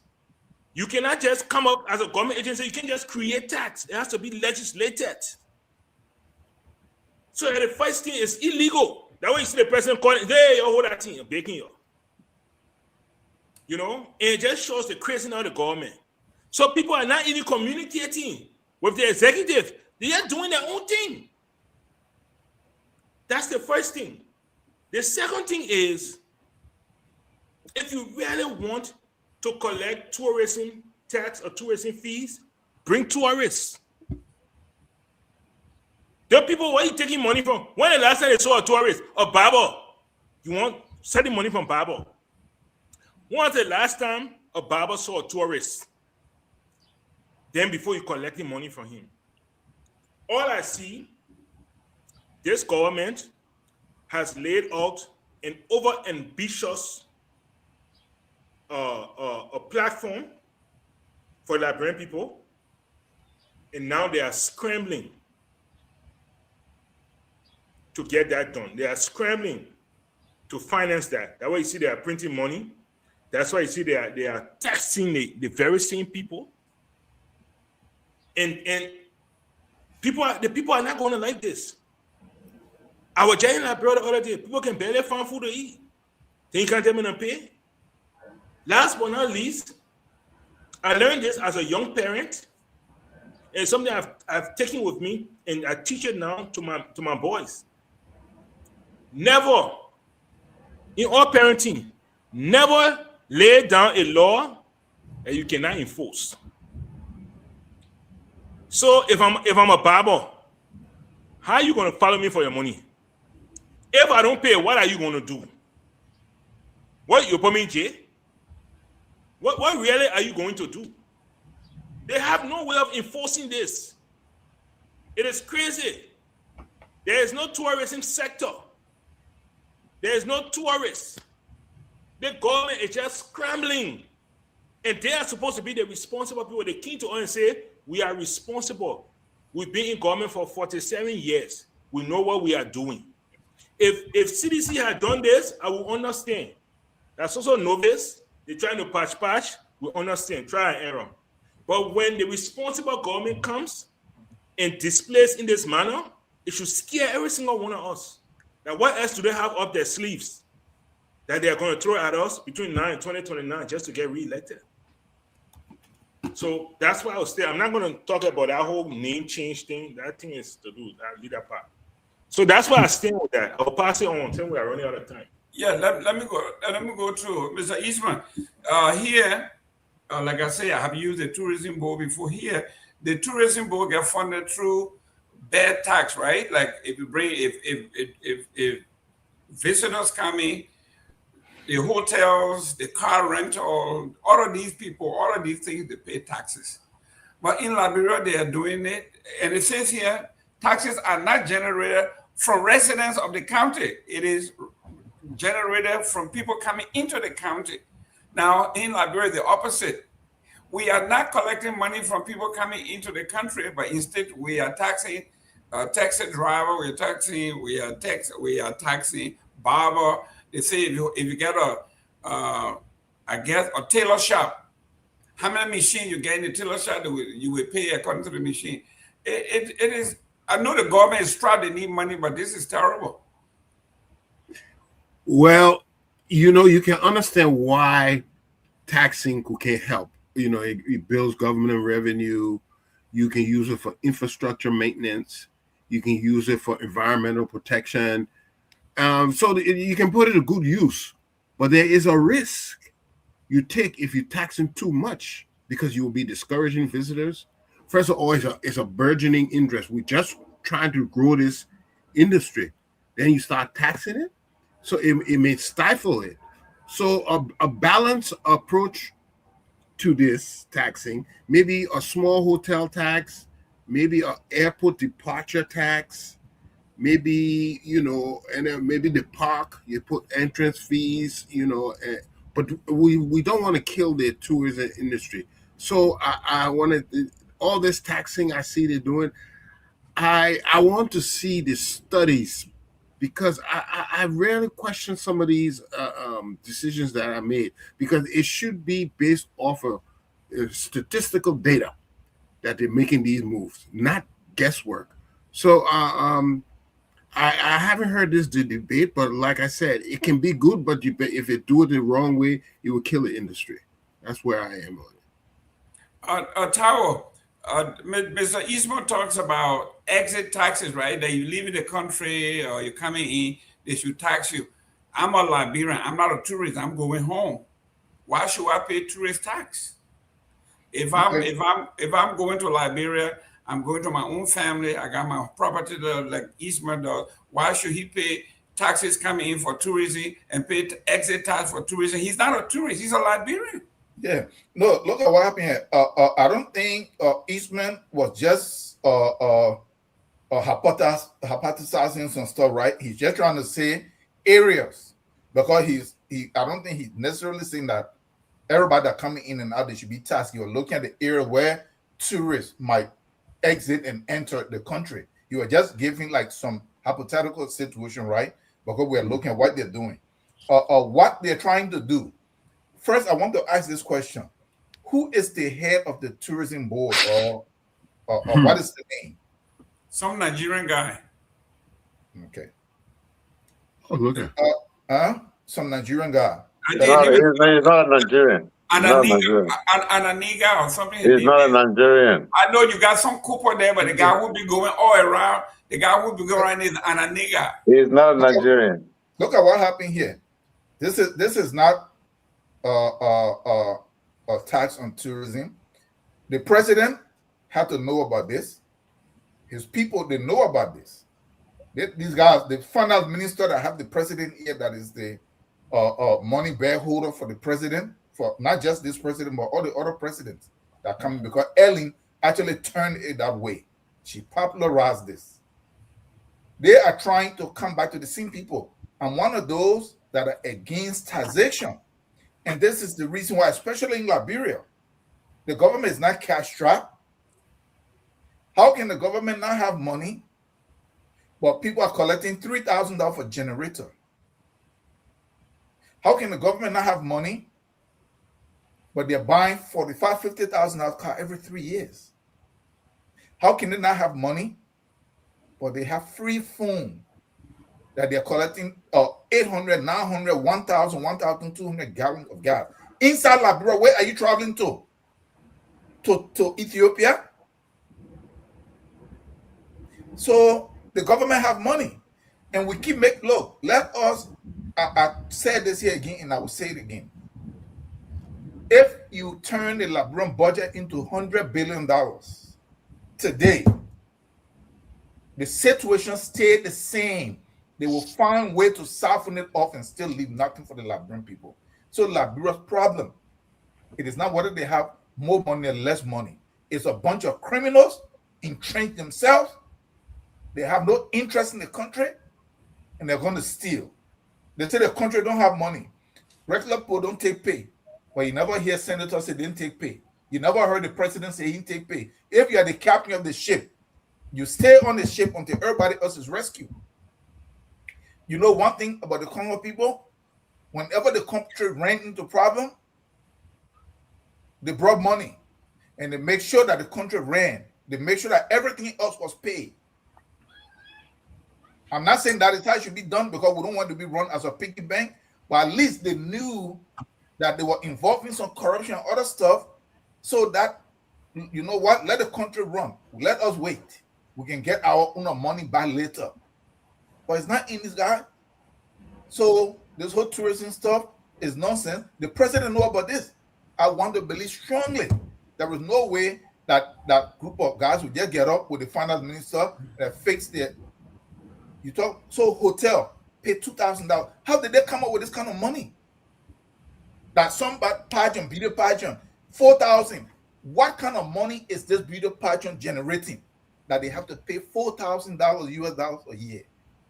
And that is a stability in the clown show in Liberia. They make it to where, I have a resident in Louisiana and I have vehicles registered there. Because I'm just giving you a scenario. These are areas that compared to Liberia, they're like very wealthy, right? And in Texas here, I paid $35 to register my vehicle for 2 years. What does that mean? It means the money is so reasonable that I'm not going to embarrass myself by trying to cover something. I'm going to register it. In Liberia, you have to pay $200 and something all of this stuff to register a vehicle, and the fees are just too high. So as a result, what you do, the government does not make money. It encourages corruption. Because if you made this stuff $20, $25, guess what? Everybody's going to want to try to feel important, not embarrassed. They will all go register the vehicle. Driver license, why is it $50 or $45 or $30? Make the thing $5 a piece, $10 a piece, and you see everybody will go and get the driver's license. But they don't do it. They jump up. They just throw all kinds of money. Or Jimmy or Michael just said something. Yeah, Michael said something here that he told his children something, and that is a great area. That's a mistake that Liberia, they put these laws in place that they cannot enforce. They jump up that if you don't have driver's license and they find you driving, they will fine you $5,000 US dollars. Can they enforce this? That if they find you driving with expired registration, it's $2,500 US dollars. So I'm like, which clowns are making these decisions? It's one thing that you want to punish something, but you have to put something in place that is realistic. So what this does, it encourages corruption. Look, I told you, I don't know, maybe Michael, I don't know if any of you register business in Liberia. You're trying to register the business. This is not even a Boyka stuff. This was on an Ellen. You try to register a business, and I can't even open a bank account unless I pay tax on a business that I'm investing, putting money in, yet to generate a single penny. That all the banks refuse for them to open my account. I have to go to LRA, and some guy at LRA create a value of what he thinks my business is going to generate, and based on that, they take a percentage. But this is all similar to, so they kill the private sector. Because you know why? They don't care. These are not people that are capable enough for them to know how to even run a country. So what did I do? I refused for them to open a business account. I opened a personal account. And it's just that simple. So these are the kind of stuff. My auntie and stuff that I help someone in business, they will just show up at that shop. They just bring something in. From Pinsville, say the mayor, $100, that's your tax. People that are selling billboard and selling, how did you come up with this? So when you hear them that they should increase domestic revenue generation, that's the kind of nonsense. So they keep putting pressure on the people and putting pressure on the people. And what we discuss here, when you create an environment where there is no social mobility, where people are pushed, you create the condition for crisis. And they just don't see it. They just don't see it. And this is the problem. So the president knew about this, unless he come out that he said he didn't know. He never said he didn't know. When he saw the backlash, he backed down and he trying to throw those people under the bus. But I want to believe he knew, or he was at least aware. Mr. Kamara, close up on this deal. I don't know how we get out of this one. Tourism, they said tourism. Yeah, I already got a question, Mr. Dillon. We don't have. No, I want you to answer. I don't want you to question me. I'm doing the question. You answer this one. Yeah, I'm about to answer that. I already heard the question. Go ahead. Go ahead. Driving without license is not 5,000. It's 500. Vehicle registration in Liberia, private vehicle is $110, not $200 plus. Okay, I have 2 vehicles parked in my yard right now, and they're all insured. Insurance is between $50, $75, and $150. It depends if you want to do 6 months or you want to do a year. I agree that the cost on driver's license is high because the time is valuable. 3 years. I think there's something wrong with that, and they have to look into that. I can't see the possibility of looking into that now, that they have it in the hands of private entity. Mr. Gilman, I can name several ministers for you that are not from Lufa country. We're talking about Yeah, tourism. but Mr. Gilman, You know what? Listen, we are all educated and smart people. We will not allow you to pivot from what we are talking about to go all the way back to FOIA. Yeah, we're not going to FOIA. The problem with you, when a woman marries a Lofian and take a Lofa name, and you see her as minister, you say a woman from Lofa. That's not what it means. But let's get to where you want me to be. The idea was never a good idea. The hierarchy of the Unity Party was not consulted. Mr. Oneniga came up with this idea. I think it is premature. Before you come up with taxing people, and you shouldn't tax people, because one of the worst things that any government can do is to overtax its population. And so for some zealous reason, he decided to take an action. I mean, unanimous decision, pretty much. Individualized decision, and this had nothing to do with the executive for the most part. The president wasn't aware. The president who brought that to the attention of the president is not even a cabinet minister that brought that to the president's attention. And later on, it started to circulate, and that's when the president looked into it and put a stop to it. So I can't beat on this thing too much because it's been stopped. That's it for you, Mr. Gilman. No. He never said stop. It's right here. He said halt. No, what's the difference? Stop right here. Halt is different from stop. So what is it halt to be, Mago? For more consultation. Halt means it's a halt pending consultation. Of course. Stop. That's a diplomatic statement. That's a political. Gilman, Mr. Gilman, listen to me. In politics, you can't be raw.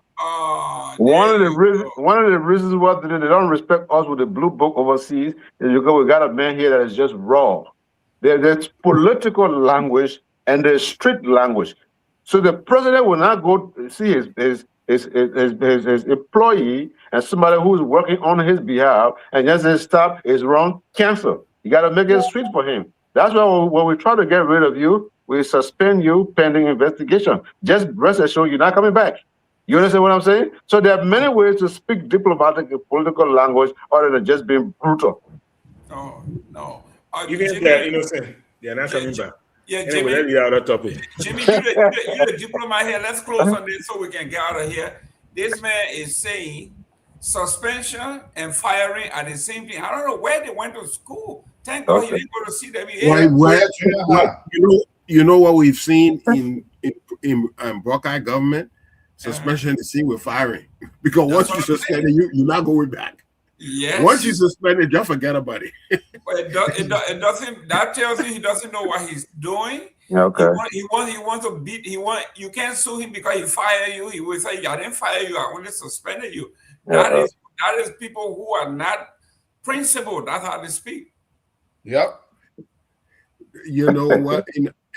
I think that guy used to say, "Carry you somewhere for safekeeping." Yeah, right.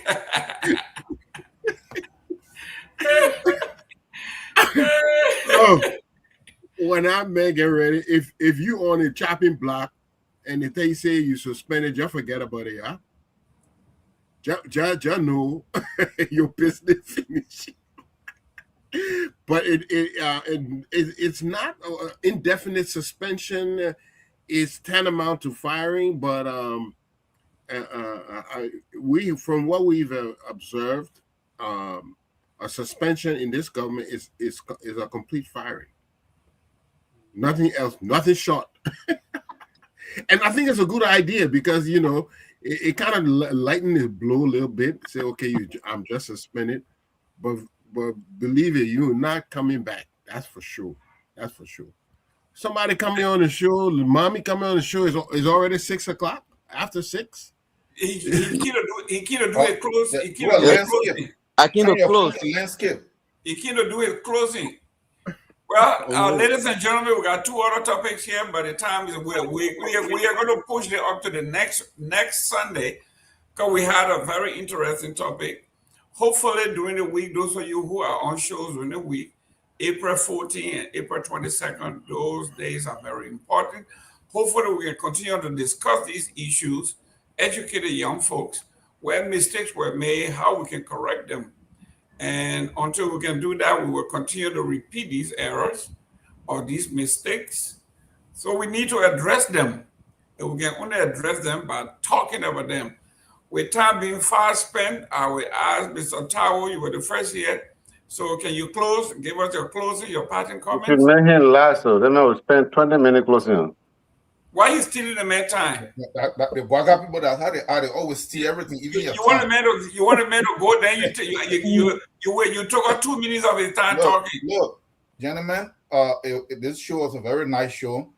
My hope here for us that are here that we can pass on to the next generation and to young men like value them is that we try to Yeah, you're the same crowd. What are you talking about? What about validate? Yeah, you're the same crowd. No, now I'll talk Mame, I'll talk about Mame. Oh, I know you to be Alio. That your other name, not you. You know that one. Yeah. My man, it depends on where you eat 7 is different when you eat different. Yeah. But I will hope that we will actually see. Let us honestly be frank with ourselves. Let us admit where we've gone wrong. Even if it is painful, both country people and Congo people and the people in between that are terrorizing, let us actually admit, so that way it will lead to where we can say, okay, now we admit it, this is what we did. Let us come together. Where can we bridge the gap and for us to move forward? Until we can do this, it's the same thing with the so-called party politics. The party politics and CDC people are just waiting for the other government to make mistake. The other government just waiting for CDC people to, and you see that kind of stuff. That is why I'm not a fan of this Western style democracy. It's divisive. If people don't commit to nation, they commit to party and to individuals. Let us try to put these things, let's rise above these things. So that we can, because look, I will make this statement. The world is changing.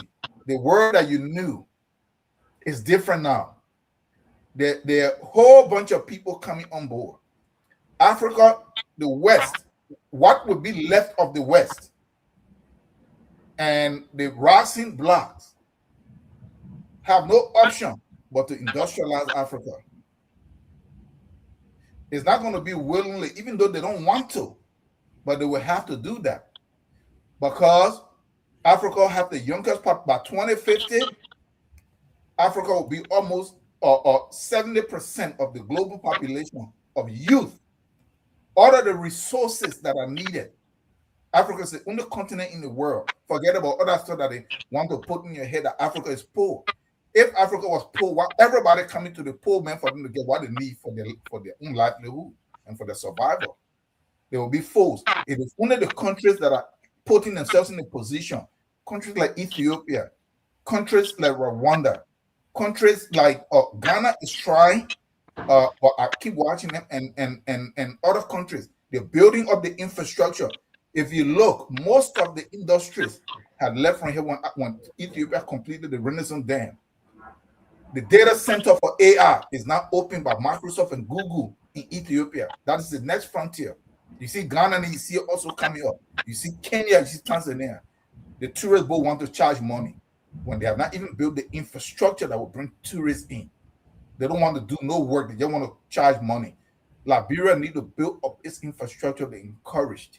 Because if this doesn't happen, you'll find out Liberia iron ore and gold will be harvested from Liberia and brought to Rwanda, brought to Tanzania, brought to Kenya, brought to Ethiopia. For value to be added, it's not going to go to Europe anymore or America because the cost of doing business is too high. They will be forced. And it is those people that will see this for them to start to make the move. The so-called world order that we knew the Europeans have said, I placed some of them here. They say the Canadian president said that the so-called rule-based system and the international order was evil and it was wrong. And we knew that it was wrong, but because we used it for it to benefit us, so we pretended. I said that here, I guess crucified every time. Admitting it. You see the democracy that you're talking about? Like you're all on here, multi-party Democrats, that's the only thing. The time is coming very soon where they all are going to move away from it. And you are going to be the same one still holding on to that. Instead of at this time for us to be seeing what else can we have done. We're still here singing the democracy song and this stop song and this song. So this is all I wanted to say. Let us admit here so that we can say, hey, where we went wrong, whether you're Congo, whether you're country, whether you're in between, so that we can bridge the gap, find a way for us to build something that will benefit everybody and our children and our grandchildren. You know, Mr. Tao, I wish you were with our program yesterday. We're discussing the uniqueness of Botswana, and how they managed to align their cultural practice with the democracy they practice.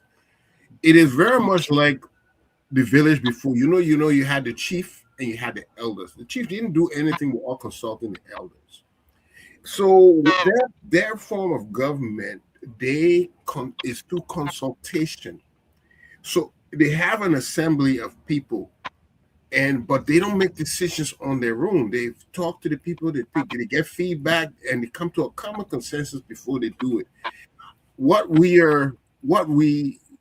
do wrong, if I will allow ourselves to criticize the democratic system we have, our people are not consulted through the legislature. They are making decisions for us, and therefore the decisions do not match up with what our real needs are.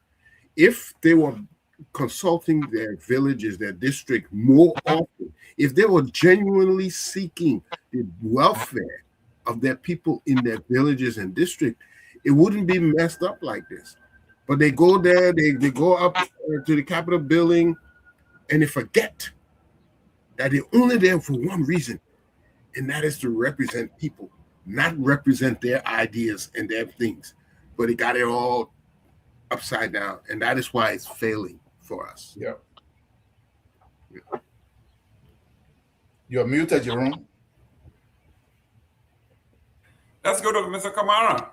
Yes, sir. Jerome, thank you for having me. It's been a wonderful show. Welcome back. Welcome back. Yeah, and everybody seems happy to see me. That's a good thing. It makes me feel like a star or something. But look, I just wanted to say to the people in the audience, the Liberian people, that Liberia is a great place to be.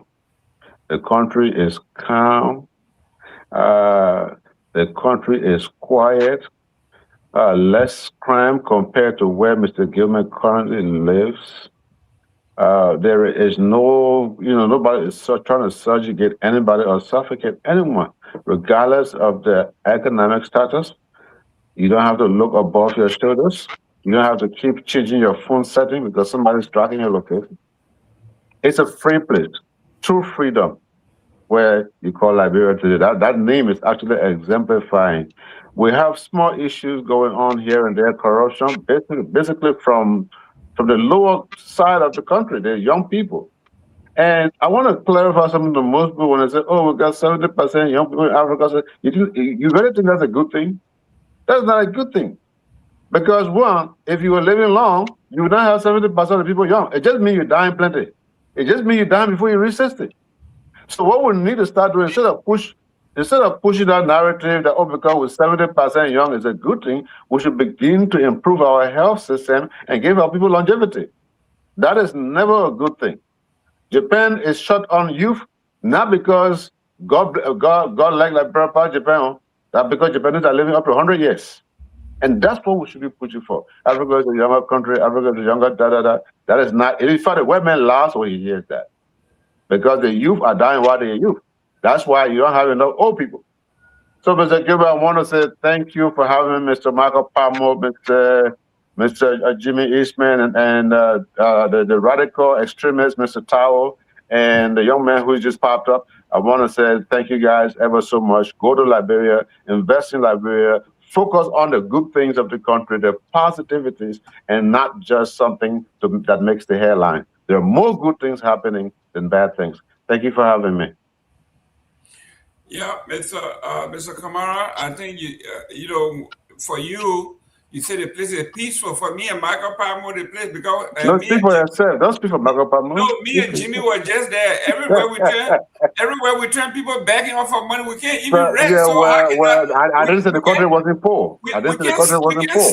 we can't sit down in peace. We can't eat in peace. You can't go out in peace. Everywhere you go, everybody No, just man, come on, man. You can't. You're just a bad news bearer. That's all. Mr. Israel, you're closing. Thank you. You know, we are just one people. You know, I think people like to capitalize to try to show that we're different, but we're not different. Liberians are the same old Liberians. There's several small differences, and maybe in the dialect we speak, but actually the nature of a Liberian man is the same, very much the same. Okay, and what defines a man is his discipline. So, if we're going to move the needle, we will have to exemplify the discipline required to take Liberia to the next level. And that is what we all supposed to be talking about. And leave this narrative about tribal narrative, Congo country, all the kind of narrative, because you really can't tell the difference. And just like what Michael alluding to, some people you think are Congo people are not Congo people, and some people are Congo people are country people actually. But it doesn't matter. The essence of it should be a person disciplined and his will to do good for the Liberian people. Until we get rid of all this politics that are used to drive a wedge between us and people used to capitalize on us, we're not going to go anywhere. Because so long you're voting for somebody who you feel for your village, and instead of who is going to do the right thing for the country, we'll be back here tomorrow. So let's not make the same mistake people have made in the past. Thank you very much. Mr. Mame, I know you've been here too long, but go ahead, do your closing. Yeah, thank you very much for the show. I will try to be here as much as possible, as often as I can. And as early as I can. Yeah, and as early as possible. Yeah. So, but when it comes to this government, to be truthful, I see it as a sour taxi. You know the sour taxi people used to ride back in the days? Yeah. Right. When the sour taxi ready to have accident, the tire going on the other side, the piece of stick going on the other side, the driver using his leg to drive. What do you call sour taxi? Oh, you don't know sour taxi? You see, the man was ambassador's son. He was somewhere. Me and Papa with no sour taxi. This sour taxi, yeah. What? Everybody, the tire going on the other side of the berry. Mr. Mame, real quick. So you mentioned sour taxi. The man gone. You see? He will go. Because I'm coming for him too. He gone. This is a man who is saying that the government is not nepotistic, but over 50% of the people in higher positions in government, ministerial position, are all from Lofa.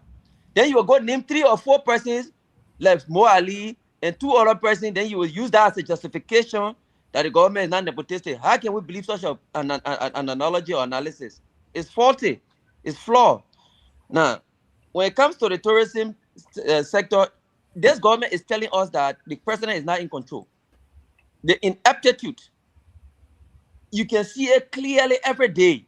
How in the world a government will be running, somebody will go without the responsibility of, because like one of my brothers said, Malcolm Padmo said, and it's true, and there's a responsibility of the legislature to levy taxes. But one man will sit down in one government agency that claim to have all of the knowledge, to have all of the experience. They will sit down and do something later on. It will backfire. When it backfires, then the president will come out and pretend. But nobody will take responsibility. Nobody will get fired. Yeah. So it tells you to what extent the president was involved. But because there was a backlash, so he came and then made somebody a sacrificial lamb. These are all signs and symptoms of a weak and incompetent government. Nobody need to tell you about how incompetent the government is. And when it comes to the country being safe and calm, no. The Liberian people are just tolerant people. Look at the border. Our land is being occupied by Guineans. They shot one of our brothers there. You understand? And up to today, it has not been resolved. Now, the president coming to America to go to the University of San Francisco and receive a peace prize. That's why I'm going to be writing those people who will be giving him the peace prize on the 25th of this month to tell them the silence of the gun is not the end of war. Because we are war with drugs in our country. We are still fighting war with corruption in our country, poverty, ignorance, and disease.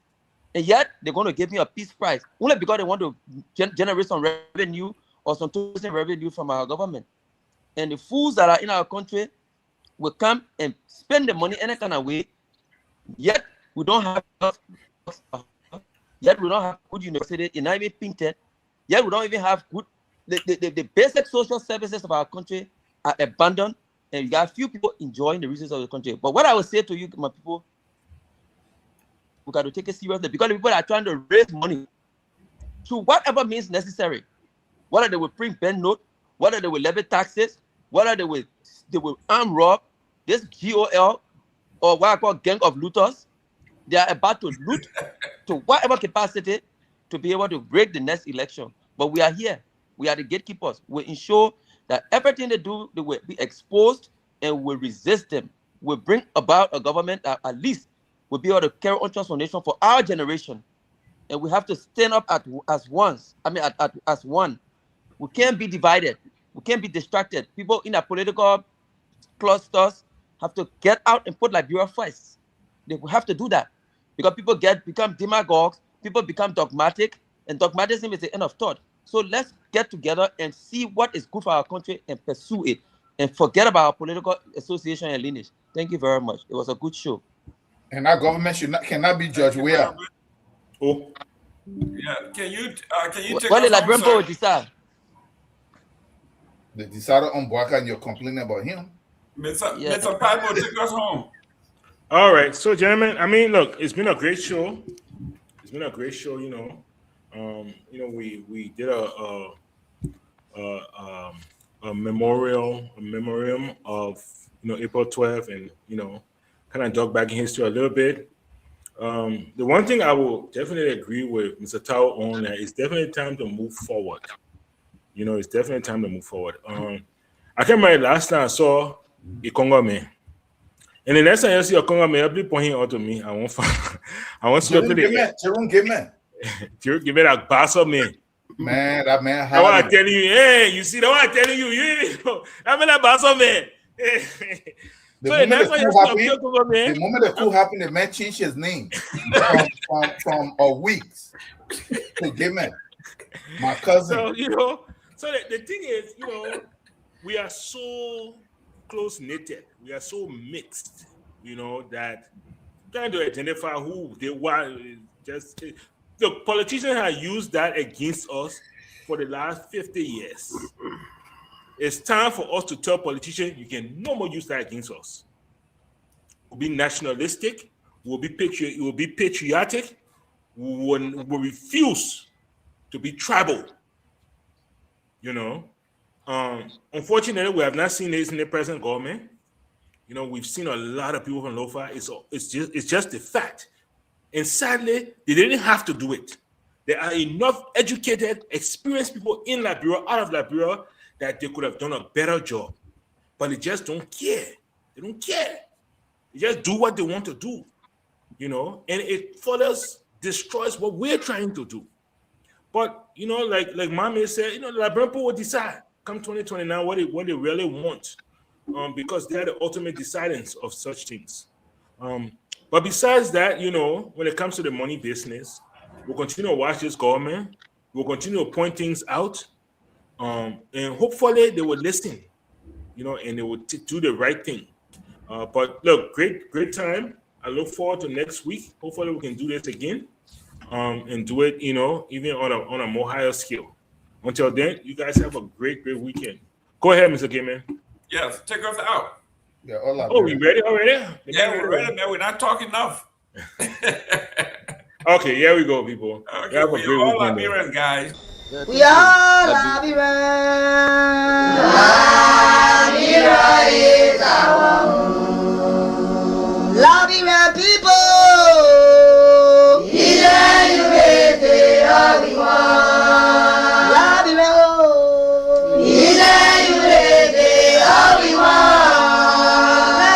Liberia.